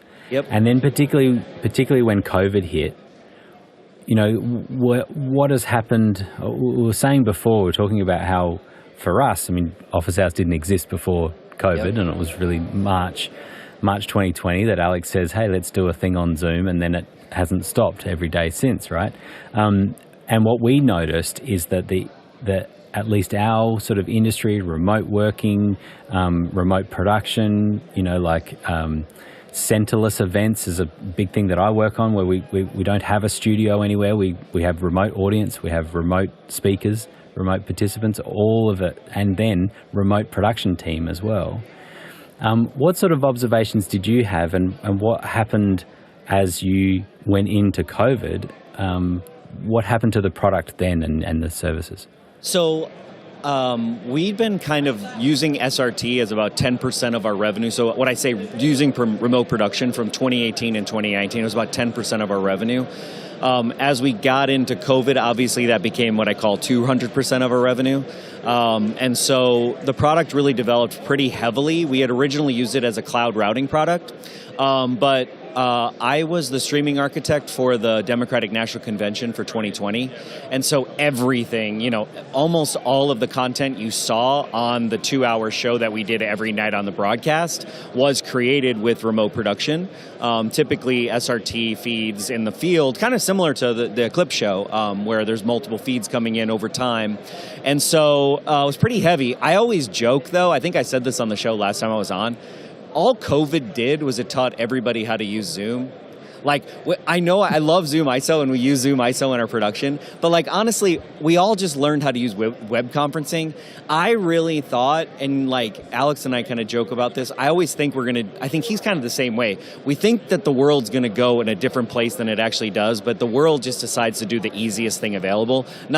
Zoom is very simple. It's great for everybody to use, Google Meet or whatever you have. But I really thought there was going to be this huge SRT adoption. And what's really funny is I feel like in the last 6 or 7 months, I've done more demos on the product than in the last 3 years. And it just feels like there's something in the water where a lot of production people have kind of gotten out of COVID. They got back to what they were doing, and I think they're looking at cloud in a serious way, and you can even track on this show, you guys, I'm not trying to reveal all your secrets, although I know on your YouTube page you pretty much reveal all your secrets, right? But you guys really went to this Zoom ISO on-prem kind of workflow, right? And now in the last, I don't know how many months it's been, but I know I've talked to Jeff Kethley and some other people where you've gone into a more fully cloud-based workflow. And I do think that I feel like that's kind of a trend right now. And it's funny that it's a trend in 2024, that it's not a trend in, 2021 or 2022. Totally agree. And so that's me from, my company is doing online events talking specifically about not a center, not a studio based thing, but all remote. Yep. And I have a whole studio full of some Blackmagic gear and be able to switch it out and Zoom ISO and all of that stuff you're talking about. And it just took a particular client that came along and said, we want to do a 3-day conference every 2 weeks. And it's really important that all of our content plays out and that we have no drops. You know, we can't afford drops in this particular business structure that they have. And so straight away I was like, okay, well, I can create more redundancy on site, you know, where I'm playing it out here. I can get more switches, and I can have, you know, power redundancy, which I do, and I can have, you know, internet redundancy, which I do. But at some point that redundancy can, you know, in that single location, yep. At some point it's going to stop, you know, like something's going to happen. And so we very quickly were like, why wouldn't we go to cloud production? Why wouldn't we do that and then have it in multiple regions and have a way to be able to switch very seamlessly that would look just like an internet glitch if we were to switch across, you know, like yep. Just, you know, a second or two or something, and you back up and you wouldn't know that you've just switched. So totally agree with you. I was hardware all the way because I want to sit in front of the gear, yep. And I want to see each piece of equipment doing it. And I've converted totally to where I find that the certain software that's running on cloud machines that are like appliances, you know, and that they're rock solid with their internet and they're rock solid with their power, they're secure locations. We're finding great redundancy and performance from that. That's the type of thing that you're talking about? Yeah, so if you look at like our New Year's workflow, so since 2020, so the Christmas or New Year's 2020, we send 20 feeds SRT into the virtual video control room. We then decode them. Now, I will say we don't fully produce in the cloud, but by utilizing the cloud, it allows us to distribute some of those ISO feeds directly to Twitch for apps. So we do 26 distributions, right? And so by being able to put all 20 feeds in the cloud, we can then make multiple shows off of it. And that's what I really love. Like, I love the flexibility. I love the redundancy. To your point, you know, the World Series lost generator power because the generator sync clock between the two generators failed, right? Like, redundancy is a really funny word. And yeah, if you have internet, I mean, New Year's is one of the biggest shows I've ever done. We have about 7 million people that watch the official webcast. And I'm always amazed because I'm like, oh, I hope my 2 gigabit pipes, like, you know, last. I hope nothing happens in their foot, because as long as that happens, you're right.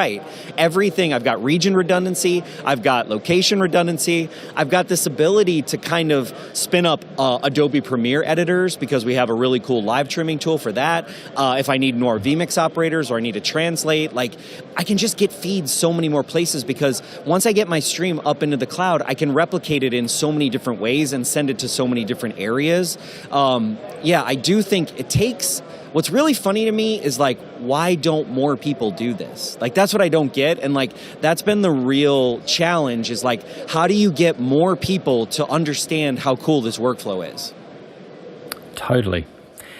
Corey, help me understand, because it sounds like something that I appreciate about what you're talking about is that you have a product, you have a service, but you're also actively working in the industry too, right? Like you're doing events, you're using it, you're kind of dog fooding, you know, like you're using your own product. Yep. But it does also sound like it's sort of glue between different services as well, right? So help me understand where it kind of fits into the flow and that kind of... I mean, when I left Livestream, I really said, I love working for a platform, but you always have to eat the platform's dog food. And so when I left Livestream, I was like, I'm gonna LiveX is going to be all about best of breed. And it's going to be about what does my client need? And I know this is going to sound a little corporate-y, but like I'm just going to use whatever is the best product, right? And so when we built Virtual Video Control Room, we were like, we know we need RTMP and we know we need SRT. And so we built it on Nimble Server, which is an incredible service. There's thousands of customers that use Nimble, very big companies. It's got some open source features. It's got some licensing features. And I was like, this is what I know you heard me talk about vMix, but it's like we use a lot of vMix. So I was like, I need vMix in the cloud, right? I need Adobe Premiere in the cloud now that they have NDI Bridge. And so, like you said, we use the product. And so one of the coolest things that happened during the pandemic was by getting this is going to sound so stupid because people we're doing this with Restream.io, but you save so much by getting your feed, your program feed or whatever they are into the cloud and then having encoding monitors watching it from their house and having distribution somewhere else and being able to push feeds other places. And that sounds so simplistic because yes, we were doing that in 2015, but like in 2015, I would have a Wowza Clearcaster for Facebook Live and I would have, one for every two. And then I would have a vMix box for all my Twitter feed. You have like all these encoders on the ground. You need a lot of bandwidth. And, I just find that I always found I think you guys will understand this. I always thought you look at NAB and you have developers and you have production people. And very rarely do companies have production people who actually do production in their company. And so the developers make the product and they go, okay, we're going to do this thing. And then they put it out to market and then they get all the feedback. And then they get the guys that are like, you have to have SDI, like Zoom, like Liminal, right? It's like, you got to have SDI. And then Zoom looks at Liminal and they're like, oh, we got to buy this. This is like amazing. We have to have this for inside of our product, right? And now it's like, it's paid off. The stuff you guys are doing, the stuff that many companies are using Zoom ISO. But like had Zoom probably had more production people internally, they probably would have been able to develop that themselves.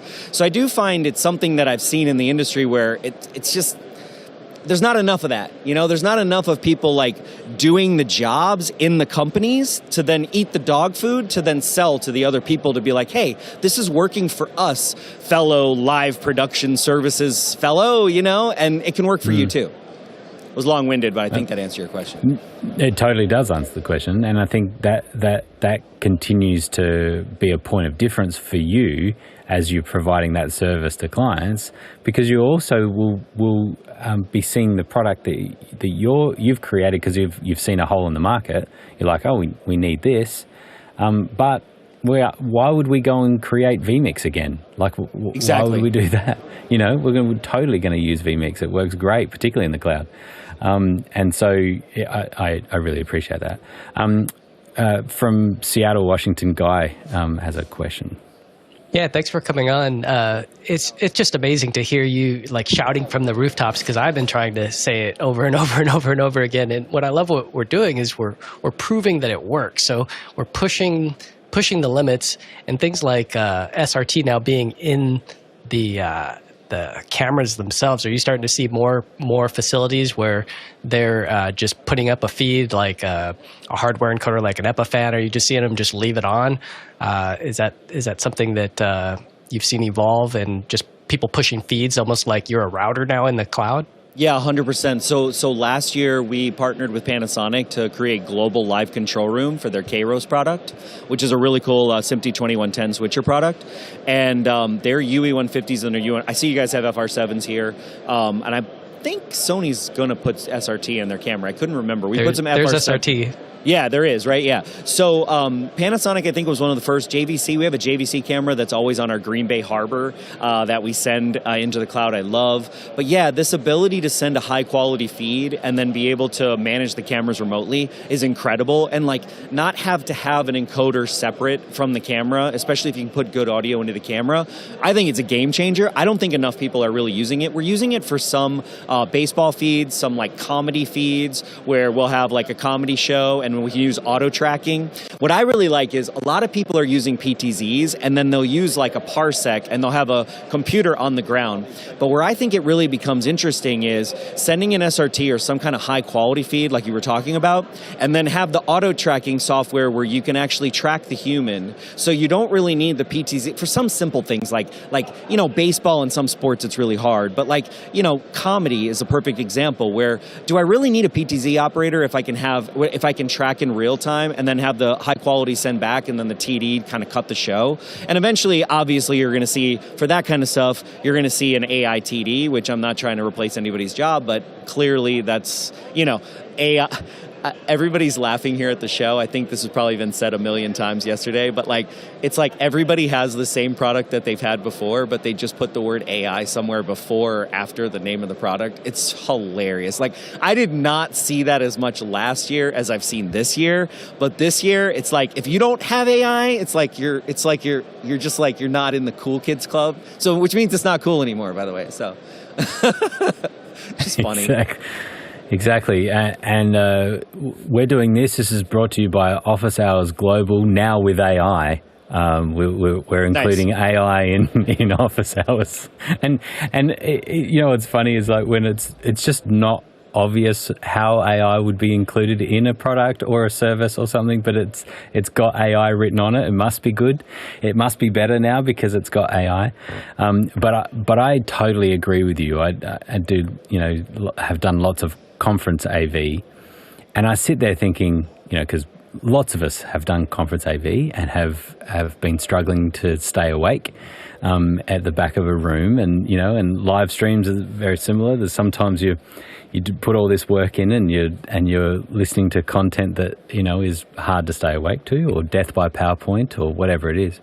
Yep. And you totally sit there and think this could be automated. If we're able to, we're getting used to Active Speaker, and I think Active Speaker is getting better and better in different products.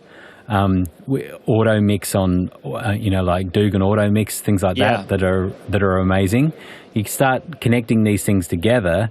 If you're also listening to what is being said, and if AI is picking up that a question was just asked, okay, a question was just asked, well then let's go to a gallery view and then let's wait for I can totally see how we could get there. Are you, apart from just observing that, are you actively sort of working towards that in some of the products you're playing around with?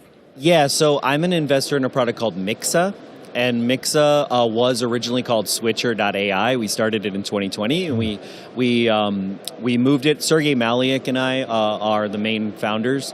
And the idea of that was to be a switcher that was completely AI-based. We've now pivoted, funnily enough, you guys might like this, but we are completely making the product into a Vision Pro product. So it's a Vision Pro app. And so what's kind of cool about it is, it's a master control room in your headset. And what's kind of nice about that is you can get rid of a lot of displays, you can get rid of a lot of things if you're already in the cloud. If you think about it, if I'm already in the cloud, I already have all my display ports and all the different computers that I need to see, but I need to get them into a multi-view that makes sense for me. And so we feel like a headset display can be the way to do that. But yeah, love that. A bunch of people are going to solve switching in AI space for sure. I mean, my thing is I don't really want to replace a TD. I like all my TD friends, so, I'm going to kind of be against it for a while, but, it's just, I know too many TDs to be yeah, we're going to replace us. And it's man, I mean, it's funny because COVID, I always laugh because the whole reason Virtual Video Control Room somewhat exists is because I always felt it was unfair. I remember I was using a TriCaster 300, this is going to really date me, but back in 2009. It wasn't a toaster. No, it wasn't a toaster, but I did use the TriCaster SD. I will admit that because I got a loaner because I couldn't afford it for my blog, and so this was before livestream.com. It was Mogulus. For those of you that remember Mogulus, and yeah, I was using a TriCaster SD at the time, but I'm using a TriCaster 300 for a NASA plenary. So the plenaries, I think they do every 10 years to figure out their budget. And I'm like the lone operator, right? And I hired like some freelancers, and we all know this, right? We all know. And it's like all we did for cloud is we loaded up the TriCaster VisVector operator. The guy who's cutting your show right now, we just loaded him up with a bunch of stuff to do. You know what I mean? And it's like, and you guys all know, as you get more advanced and you do a more multi-level show, you need more people. You need producers. You need people to help, graphics operators, EVS, replay, right? And so I really do feel like that's where the space is wide open. Like no one has really, even from the AI standpoint, but even from the multimodal standpoint, and really replicating what we all love about live production in the cloud, we're really still kind of at this like infant like place. You know what I mean? I don't know if you guys agree. I mean, we're doing amazing stuff, but it's not what we all know, like when we've all been in broadcast trucks and done high-level shows, right? It's still not there as far as cloud. We're still loading up on the one guy that's doing everything, right? Or gal, by the way. Badass. Shout out to badass female TDs too, by the way. Agreed. But look, I've got to get to some questions because this is awesome. There's some questions coming through, so Courtney, stand by. But I love the idea that I need to buy two new things. That's a Vision Pro and a really good recliner that I can just sit back in, and then I can just switch the show like this. Or just let AI do it, and then I'll just drop in every now and again. So there's still a lot. It's like truck drivers, right? They're gonna start phasing out, but they'll probably still sleep in the truck for a while, a few more years. They'll still be going along. So the TDs have still got a good job for a while, I think. Yeah, oversight. Courtney. Yeah. Courtney, what have we got? Coming in from Eric Strand in Essex. I still don't know if that's Connecticut or if that's in Europe. How do you answer clients who are concerned about security in the cloud, like their data being used to train algorithms? Ooh. It's a great question. I mean, on the one level, what I love about SRT is that it has all the encryption types, and we utilize them for all of our political and government and pharmaceutical clients that really need that. And so then you're always making sure that your transmit and your decode, are encrypt, decrypt. So that's one thing. I mean, I always thought I would be able to take all the shows that I directed and put it in a machine language and then spit back out AI director. That was one of my goals. So, I don't do that. I mean, obviously I have never done that, but I don't know how you present that. I mean, I don't know how I think the way you do it is you have it in your language as a services to your client, right? And so for us, we're work for hire, and everything that we make for our clients are for our clients, and it is theirs. And that's the way I've always handled business as a services provider, so I'd never give my files to anybody. But it's a great question as far as like, once you go to YouTube, right, or once you go to some of these platforms, there have already been reports that YouTube used, or that Google used 1 million, or someone, I think OpenAI or someone used 1 million hours of YouTube content for their machine language. So, I don't know how you do it when you're just small guys like us. I mean, you gotta keep your clients' footage as secure as you can, and then I don't know. We need to. It's the wild, wild west out here, you guys, as we all know. That's true. Courtney, you have a follow up there? Yeah, sorry, I dropped my mouse. I just had to retrieve it. I was going to glom on to Eric's question from Connecticut. I did find out is, when you're doing your wireless backhaul, if you don't have a fiber connection, let's say, are you still using bonded cellular? Have you tried to use 5G in any kind of bonded way to achieve high-speed connectivity wirelessly? Yes. So typically we will use, we used to use Teradek bonds. We now use LiveViews. We have a really cool integration where we can turn LiveView into NDI in the cloud, and then it comes into our router software. So that's really cool. Also, I use a lot of Peplink products. So all of our facilities are tied with Peplink. I know a lot of people use Peplink. Their booth here is pretty freaking cool. They've got like this Jeep that they're driving around. We use this really cool product called Castle Case, which is basically a Peplink router with multiple cards that gives us bonding. I prefer personally to have bonded cellular as a service, meaning like I don't want to just have video as a bonding. I want to actually have all my internet as bonding as a failover or a backup. So we use a lot of that when I don't have internet. Or a lot of times, like we've done shows where they're like in the mountains, like a tightrope walker or something, where we'll use some of the Ubiquiti products that are point-to-point, like microwave type products, or even some of the Peplink products. Not to, I don't work, by the way, I don't work for any of these companies, vMix or anybody. I literally, this is what we use. And on these cellulars, have you found 5G to be making any kind of inroads, or is it all LTE still? For me, it's mostly LTE. We've had a little bit of 5G. I did see, I was presenting today. I had a presentation about this really cool workflow we use for the World Series. Game 2 for TikTok Live for MLB. I really love using 16.9, and I stream in HEVC, and then I use region of interest to do TikTok Live, Instagram Live. It's a really cool workflow. It allows you to stay in 16.9, which I love, instead of like Dutching your camera, which is extremely awkward, and it's almost impossible to get a 4 shot in a vertical shot.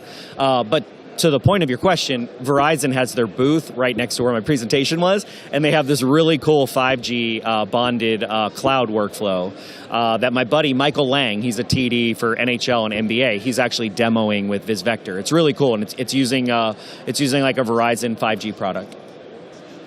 Thanks. And do you use, just quickly, we're going to get to these other questions, but do you use WAN smoothing? Yes. As far as pushing the same content out of all those connections rather than creating one connection and pushing it out. Yeah, I typically use WAN smoothing. I try to get a gig on each and then also have a tertiary cell. So I would prefer on most shoots like New Year's where we'll have, obviously in Times Square, like cellular's not, especially when you have 1 million people, like it's not working that great, I remember 2011 trying to do a live view back when they were like the big battery one, like the big batteries and all this stuff where it was like really heavy. And we got it to work 1 year, and then 1 year we didn't get it to work. But WAN smoothing, typically primary, I'd try to do a gig of each and then sell as the tertiary. And then for New Year's, we have this really cool workflow where we send teams out with Sony cams, and we'll bring back S by S, and then we'll dump that into a NAS, and then over the VPN, the playback operators will actually pull it into their NAS. It's really quick turnaround, and then they can put it into vMix for playback. Right around 2018, 17, I replaced our entire workflow for New Year's in the broadcast truck from EVS and Chiron to all vMix. Which I literally, there were so many people that did not believe that I did that. I had 2 EVS operators, and we did vMix playback with NASs, and it worked so well, and I couldn't believe it. We were recording with on SSDs into vMix with ProRes, and then we would play it back later, and it worked like a champ. It wasn't EVS. I'm not trying to say we completely replaced it, but we replaced the workflow, and as you guys know, EVS is a lot more expensive than vMix, and vMix is a lot cheaper than Chiron or any other graphics system too. So,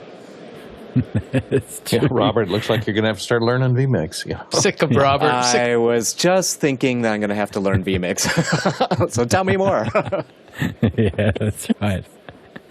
All right, Courtney, let's get to some producer questions. We've got some people. Let's knock off some of these. One from Dave Troutman in Edmonton, Canada. Dave. He says, have you considered having a self-service kind of registration for feeds, not just drive-through, but build your own interconnects and uploads?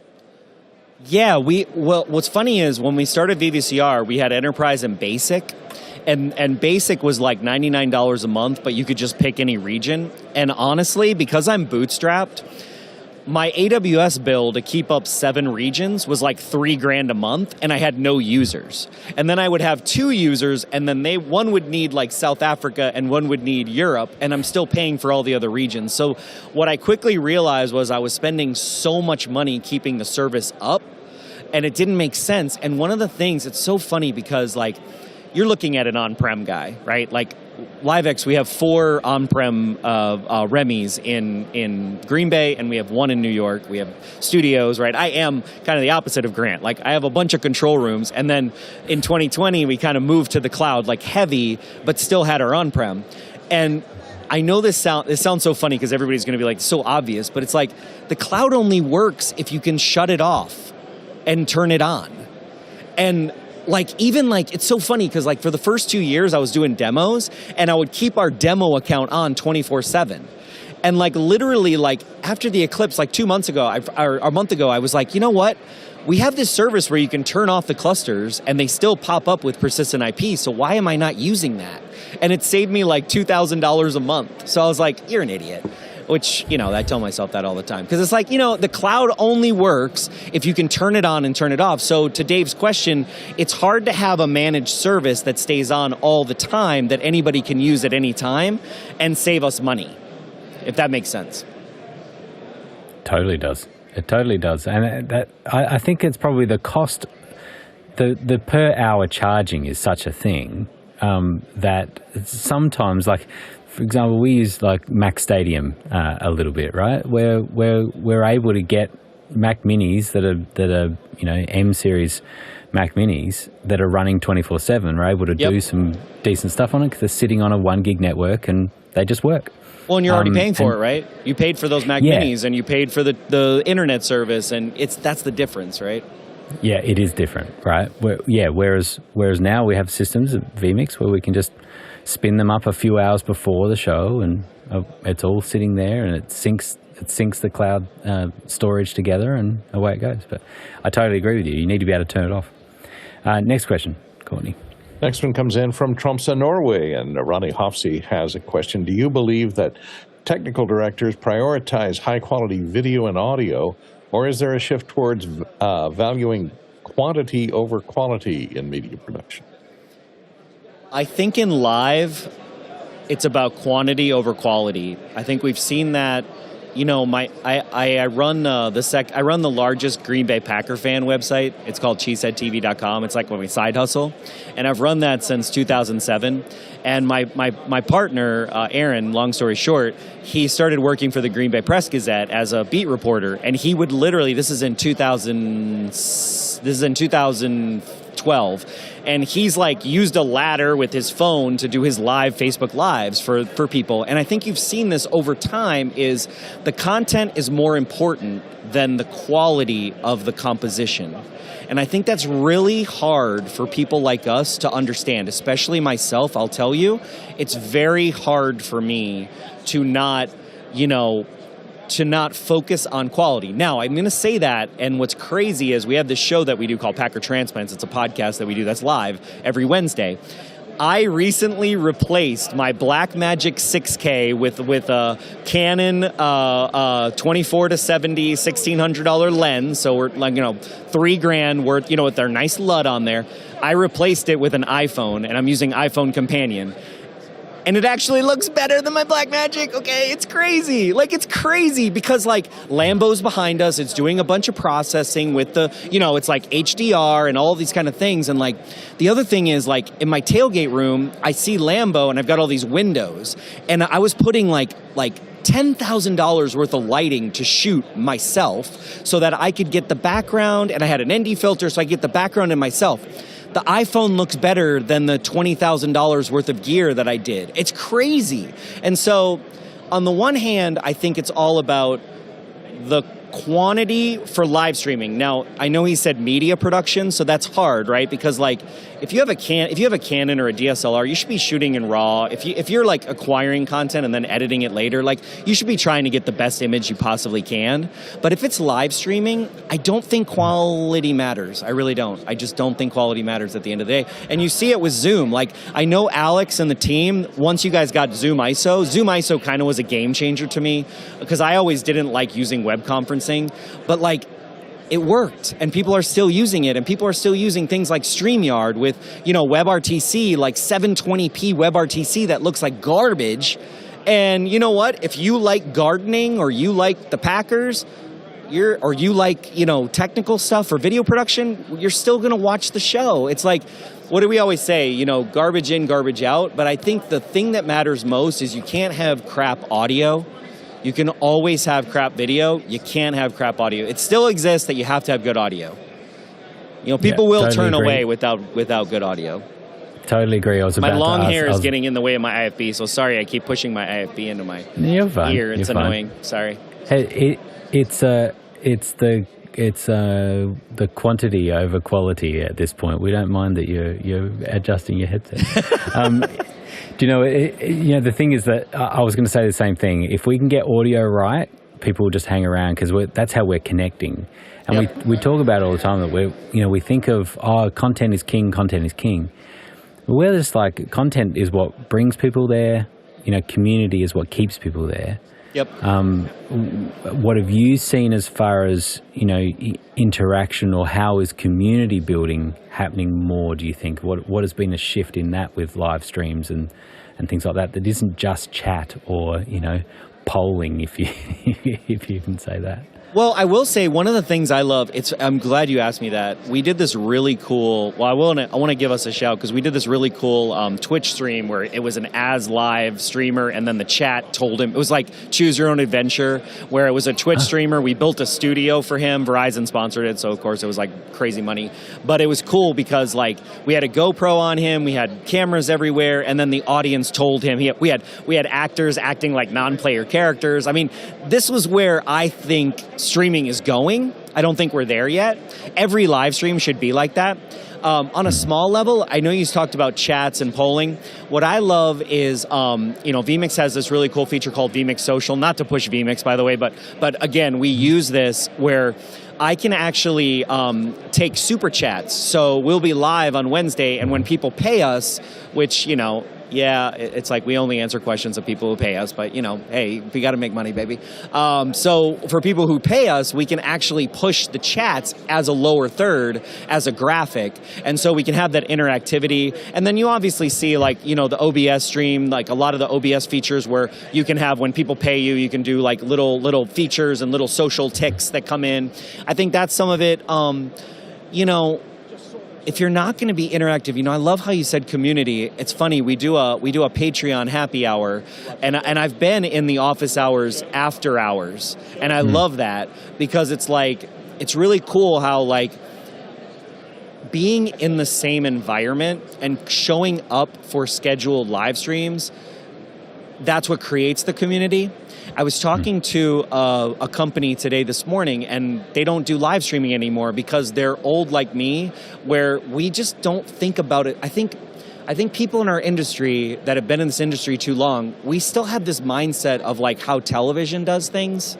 And it's a really small shift that we have to make that I've seen in Cheesehead TV, and I've seen even in LiveX, where YouTube is showing you that shorts and videos and live are 3 different products to them. They see them as completely different things. And for me, live is the community. Live is the place where you allow people to talk to you. You allow people to ask you questions. You allow people to show up for you. And that's what I love about the office hours after hours. I literally, after the VVCR show that I did with you guys, I get in office hours after hours. I met a guy that grew up with my grandfather who works in Minneapolis, and we do the same stuff, and he knew like my family and all this stuff. I've never met him in my life. And he was just and again, that's community, right? It's like, it's connecting to people that you never even knew existed, or like the fact that I can talk to you in Sydney, and like, it's cool. You know what I mean? It's just, it's incredible. Going back to the product too of like VVCR, we have a South African product. We have 2 client. We have 2 Australian clients, we have Japanese clients, that to me is why, going back to the question about quantity over quality, it's like the quantity matters. Showing up for each other every week, doing something consistently that you make appointment viewing, that's how you create community, and that's how, or I think live streaming excels above almost any other technology. Totally agree. Love that. We've got a couple more free questions that people have asked. You don't have super chats enabled? We don't have super chats. Yeah. Sorry. We just super chat. I need to talk to Alex about that. Alex will slip you a 20 for answering a couple of these questions. If you've got a couple of moments, I think we've got 3 more. We'll try to go through them quickly. All right. Eric Strand in Essex, Connecticut says, how are you backhauling your signals? Cellular, satellite, fiber, using Starlink? We have used Starlink. We have used cellular. We have used bonding. I'm pretty old school. I pretty much have people try to have, primary dedicated bandwidth on site. Usually we'll get like a Spectrum or something from somewhere else as like a backup shared line. typically, I'll be honest with you, most times we're backhauling over SRT. I really love SRT as a transmission protocol and as a distribution protocol. I actually think it outperforms so many more other technologies as a distribution, transmission, and backhaul protocol than almost anything else out there. I think a lot of people, like during the pandemic, they started to use SRT as contribution, and I was even guilty of that. And SRT is very difficult as a contribution. I think it's not difficult if you're a reporter who's used to satellite or live view latency. You know, if you're just one person in the field talking, I don't think it's that big of a deal. But it's really hard in a format like this. You know, and with Zoom, it's really nice because we're 200 milliseconds within, right? And so we can talk to each other and we can have a conversation. But yeah, typically I'm using IP for backhaul.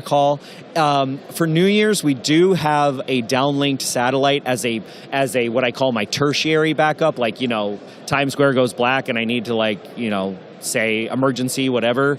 But other than that, unless I can't get a dedicated line, then I'll probably use satellite. For inauguration and for DNC, we still use a lot of fiber. We have this really cool workflow, actually, for the campaign that we're working on for VVCR, where we take the fiber campaign pool and then we get it into VVCR as an SRT feed that we can utilize multiple times and 24/7 and do trims off of. And so I think, you know, fiber into SRT is something that a lot of people are starting to use as well. But that's what we typically use. That's great. Next question. You kind of answered this next question from Ronnie Hofsey in Tromsø, Norway. He says, do you think the latency associated with SRT impacts real-time discussions such as those in office hours? And additionally, is there a continuing need for a separate low-latency platform like Zoom for such real-time interactions? Yes and yes and yes, but I will say, here's the thing. Here's what's funny. So when we first started the pandemic, I forced my team to use SRT for everything. And how we got around it with the low latency, which is how news companies get around it, is either using cellular telephone or Unity as the audio. So you have low latency audio, but then the SRT is nice video. I do still think I would prefer that workflow if, like, let's say we're professional on-air talent.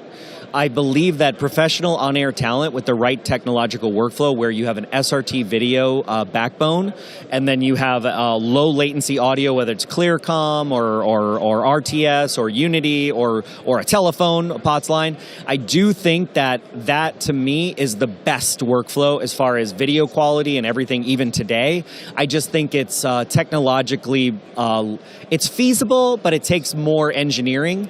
And so I think anything that's an obstacle to you doing something all the time. You know, like for instance, we used to do our Packer transplant show like that.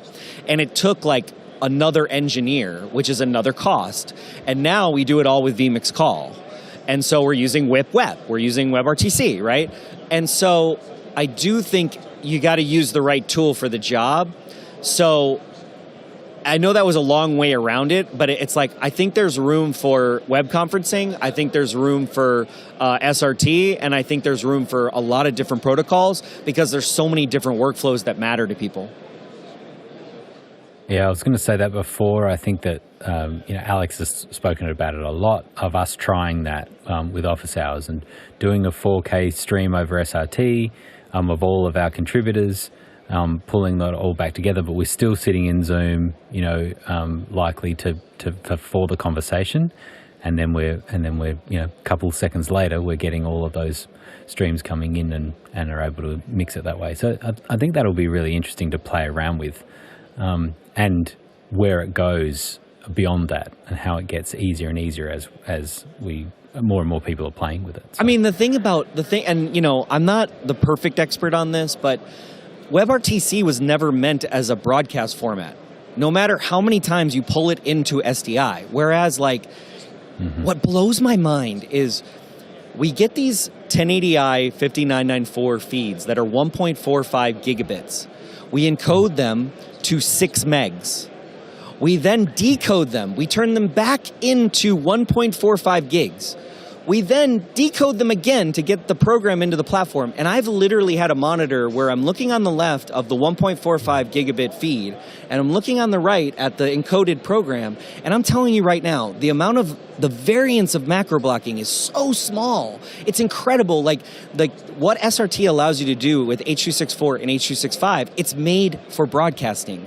And so I do think there's kind of this battle right now where it's like, yes, for something like this, we all want to talk to each other. But at the same time, like, we want the highest quality video that we possibly can, and we want all the broadcasting features where I can put things, I can sidecar my audio, I can sidecar my captions, I can, all that stuff's really important, and I don't think it's going to get less important over time. So I do think we're kind of in this Band-Aid world right now, and I don't know where we're going to end up.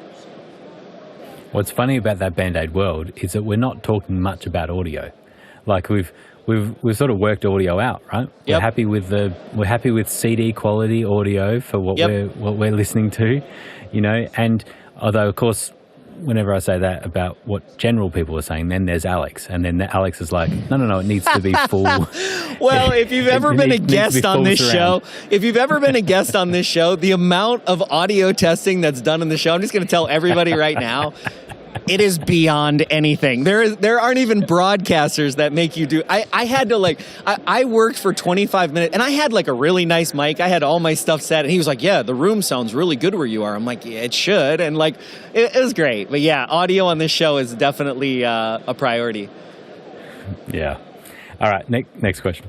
All right, next one comes in from Poland, and Robert Zabarbity says, can LiveX be used for non-corporate clients? In other words, small, low-budget events that are also vMix and Zoom ISO based? Or is it just targeted toward workflows that produce in different formats for different platforms? So Virtual Video Control Room, what's really cool is we have most of our clients are small production companies. We have evangelist pricing on purpose because my whole thing is I want companies like LiveX to make money off the product. So it's made for you to make money. So like our starter pricing is $250 a month. And we feel like for that price, because you get multiple encodes and you get pretty much like, you're using your own AWS account, so it's more than that because you have to use, your back end for whatever your show is. But we feel like at that pricing, you can make money if you're doing more than 2 streams a month for your clients. And then there's other ways where we have add-on services like NDI in the cloud and vMix that don't cost you money, but using the transcoder does cost you a little bit more money. And so, but our feeling is when you use that, it's a service you can sell to your client. And so, again, like I'm a live streaming producer and have been for a very long time. And really how I made the product was to try to make it so that the smallest company, if you're only doing 1 stream a month, maybe we're not for you. But if you're doing multiple streams a month, more than one, I do think that the ROI can really work for you depending on your workflow. That's great. And the last question. All right, coming in from all the way from Tromsø, Norway, Ronnie Hofsey asks, what are your thoughts on virtual production that integrates contribution from traditional studios with green screens or LED volumes? Do you believe that physical studios are becoming obsolete? Yes and no. We did this really cool pharma event, and I can't really talk about it too much because it was an internal event, but I loved it because the 2 doctors showed up in Ohio at a studio that we found in front of a green screen, and their counterpart was in Los Angeles, and they were in a studio in front of a green screen, and they could have been at their house, but we really wanted it to look like they were in a living room together, talking to each other. And what was really cool was all SRT, nothing crazy, but I think that as virtual becomes more prevalent, I think that you're still going to want studios with really nice lighting, with really nice LEDs and really nice green screens that are really well lit. And yeah, I mean, it's still difficult. If I'm just a talking head, I remember I always used to poo-poo virtual sets, like, in the 2000s and 2010s. And TriCaster virtual sets, and they're so cheesy, and not just TriCaster, by the way, but like vMix, they're still cheesy, right? What's cool about Unreal and Unity and some of the virtual stuff now is because, and you guys know this, so I'm sorry if I'm telling you something you already know, but because I can track where the camera is, it's like now I can actually cut camera and I don't have to already set up my backgrounds and do my things. So I think that's cool, but if I'm just at my house with a green screen behind me, you're not seeing my feet. You know, you're not seeing my body. You're not seeing me move in space. You go here to NAB, you see these green screens. It takes a lot. We have a 13-foot green screen, a ProSight green screen in Green Bay in our studio.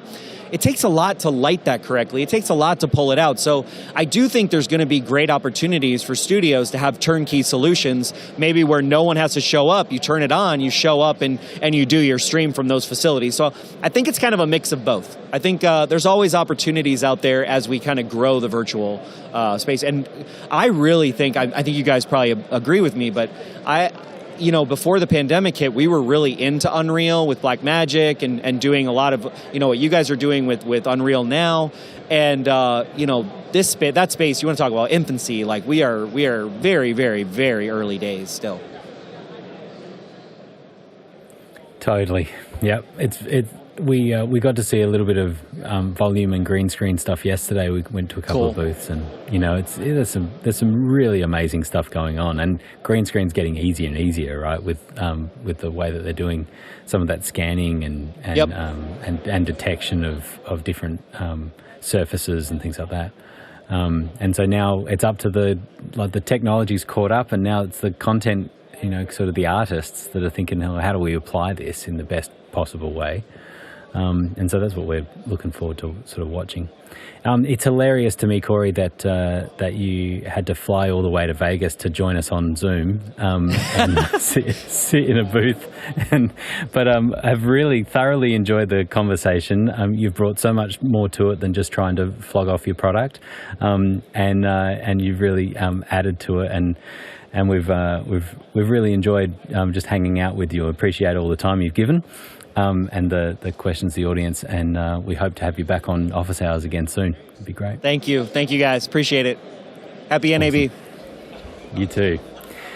All right, we're getting close to the end of our day 2 coverage of NAB show. We've got a few thoughts there, Guy. What are you thinking of how our day 2 has been? Well, I wish that the live view would have been able to hit the South Hall or Siberia, as we call it, because I'm like, man, I want to go over there, and I look at all these. So we have cameras, you know, mounted up high, and I can kind of be the eye in the sky and take a look at what's going on. And I see all this foot traffic, and I'm like, where are they going? Where are they going? I'm getting a little bit of FOMO. I got to admit. What are they saying? What are they saying? Yeah, what is that thing? So, because I know as they were walking with the VisLink, I think we're missing some of that footage where it's kind of like shaky cam, where we're going down the hall fast, and you're just like, whoa, whoa, whoa, whoa. Because that's what the booths do, is they want to attract eyes. They're trying to get your attention to come and look at their product. And I'm glad that we're able to do that. But today is a little different. I just wish that we could have got more VisLink, more on the ground. So we'll figure out what the story is as to why the VisLink is down. I think it's because Core said, hey, you guys need more batteries. Well, Guy, can you spin that PTZ around and let us say hello to the boys in the back of the booth? Yeah. They're eating pizza. I don't know if they want to be on air right now. Is that what's going on? Oh, okay. Who said they could have pizza when the VisLink is down?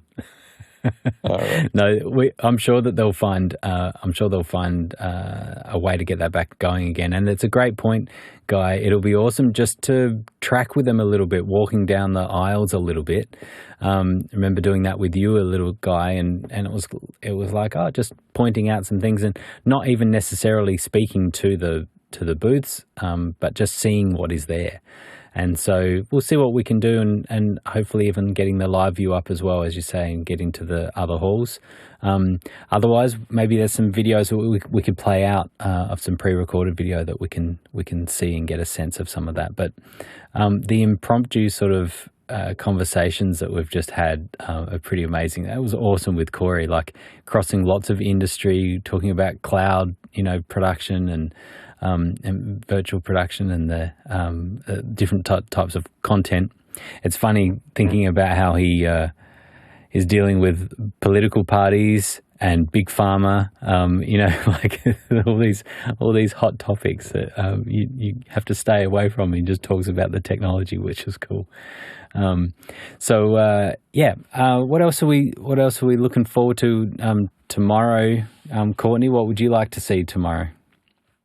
Well, I'd love to be able to get over to the South Hall, where a lot of our favorites are. Of course, Blackmagic and see what's happening at the. Does Red have a booth this year? And since they've been bought by Nikon, have they announced anything? I haven't heard a peep out of them. Whether they're moving that product along with the Red line, or they've just taken it over. I if did they're see some integrate. news that came across the wire. They were talking about some integration with paint boxes. So they're starting to use those cameras more for live. So because of the global shutter, they're starting to make inroads into, with these big screen, the LED walls and whatnot. So that was one of the press releases that went out this morning, was that there's some, they're in that, there's like a semi, not too far from where we're at, that is all about Cine Live. So they're in the Cine, one of the places, it had like 8 places where Red is located at the show this year, and one of them's nearby in the Cine Live booth. So I'm excited to see that with that big old, I think it's a 28 to 1000 Fujinon. That's like a big box lens that's on their it's their Raptor V is the camera that they're showing off with the paint boxes. Surprised so they're using the Fujinon lenses now that Nikon owns. Yeah. I have seen, Nikon Red Studios is nearby here, and I drive by it all the time, and I'm wondering if they're going to be actually, and they do a lot of live production, or at least a lot of, sometimes live, but mostly to tape. They're doing America's Got Talent and some of those live network talent shows that go out, which, shall remain nameless. But so I'm noticing them doing it from Red Studios, so maybe they're using their Red cameras now to do live video work. Maybe.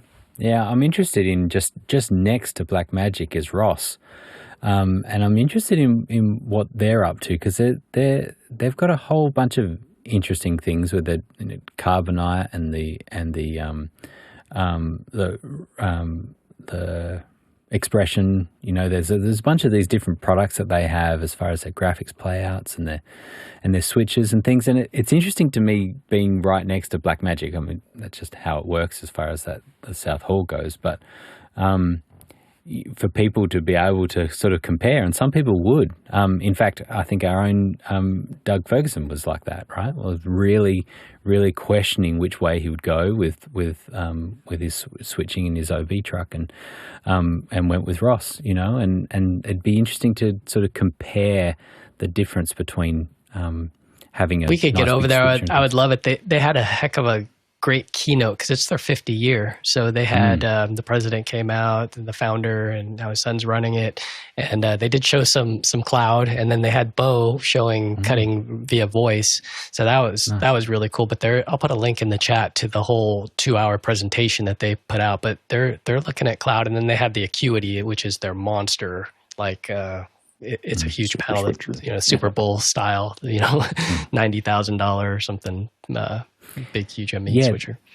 They're a really interesting company to watch, and things like their dashboard and their Ross Talk, that's all open standard protocols, and the dashboard that's free that you can use to build out dashboards yourself. They're just really interesting to see some of these companies that are just not stuck in, we only deal with big broadcasters, and you need to have a huge checkbook to even talk to us.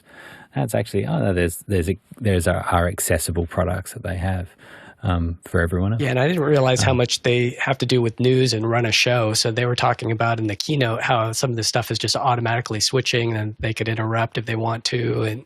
But one of our friends here in Office Hours let us take a sneak peek behind his new studio, and it was amazing to watch how one person could just hit next, and it's just switching cameras, switching playouts. It's all been programmed. So Welcome it's just to news in different Los way. Angelis. Yeah, I was going to say, Robert, you've got some experience with it. It's all robotic cameras and just works off a playlist. Yeah.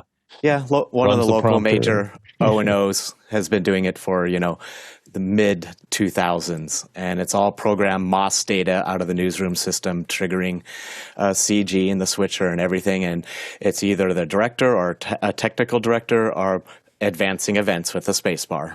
And then for the early years, they actually had a lot of breakout pieces, because when something failed, they could still reach over and fade up the audio if someone forgot to program the audio in the double box with the weatherman, and their audio channel disappeared immediately. So The weatherman always forgets to turn his mic back on. Why does that always happen? And then KTLA just makes fun of it, so that's kind of part of their shtick. Right. So, that for my part, I want to see a little bit from VizRT, which also is a company that has a lot of components similar to what Ross is doing with the graphics and expression. VizRT has got a lot of neat things going on. Well, they now own they do. New Tech, don't they? Yeah. They're in the lineup for tomorrow. I see them in the run of show. Kiki Stockhammer is in the VizRT booth. And they're not far from I'll have to watch and replay. Yeah, so I saw where they were just a little bit down from Blackmagic. So there's some big hitters all in that spot. And it could be that we don't necessarily need to talk to anyone from those booths. We just want to walk around them a bit, and see what they've got, because often they have great press releases, good, demos online and things, but it's good for our people to be able to walk around it and shoot the angles that we want to see and Blackmagic always has that really slick catalog that they put out. It's like an inch thick of all their products, 4-color print. Yeah, it's beautiful. Yeah, isn't that funny that it's still something that's valued? Because it stays around in the in the office and in the engineering department. People pick it up and can leaf through it. It's like the B&H catalog and stuff as well, right? Right. Still is nice to flick through. Blackmagic has this great style of photos that no one else has. Like the photos are really, you see the photo and it's Blackmagic. It's true. It's kind of that hyper real sort of view that they have. But I was thinking that too about all their interface design and stuff. I really like that it's really simple and laid out nicely, and on their cameras and on their software, all of that is all it's laid out really nicely. And I think they've got some good people with good eyes that are lining all that up. So. Anyway, thank you each on the panel. Thank you to our special guests that we had and our vendors today. And a special thank you to all of the crew that are on site, scrambling around, making sure that everything's all working. And by and large, it worked great. And we'll hear probably tomorrow a little bit about what was going on. They're the challenges that we'll learn from, and it'll be interesting to find out all about that. We just want to thank Zoom again for their being our connection partner and making it all possible with the bandwidth that we have at the booth there, and all their new announcements that they had today, version 6 of Zoom Workplace and version 2.2 of Zoom ISO. You can find out all about that, and you can sign up to getting those announcements by going to officehours.global/Zoom. You can also zap this QR code to be able to go there and to get a little bit more. But we thank Zoom for helping us out, and particularly Andy. Oh, I can see a little shot of Andy. I wonder if he can hear me at all. He probably can't, but he can give a little nod. I can see Andy's looking good with a suit. Looks good. So thanks, everyone. Thanks for Brian for quarterbacking us all, and the whole team working on the back end remotely that are switching and making sure everything's all working nicely. It's worked Andy great. and Jason. And, There you go. That's Jason on my magic dance. mirror, I see you. Andy looking sharp. He's looking happy. Everything's all working great. Version 6 working good. Zoom ISO 2.2. Yeah. He's got lots to be happy about. That's awesome. Thanks, everyone. We'll see you tomorrow. Thanks all.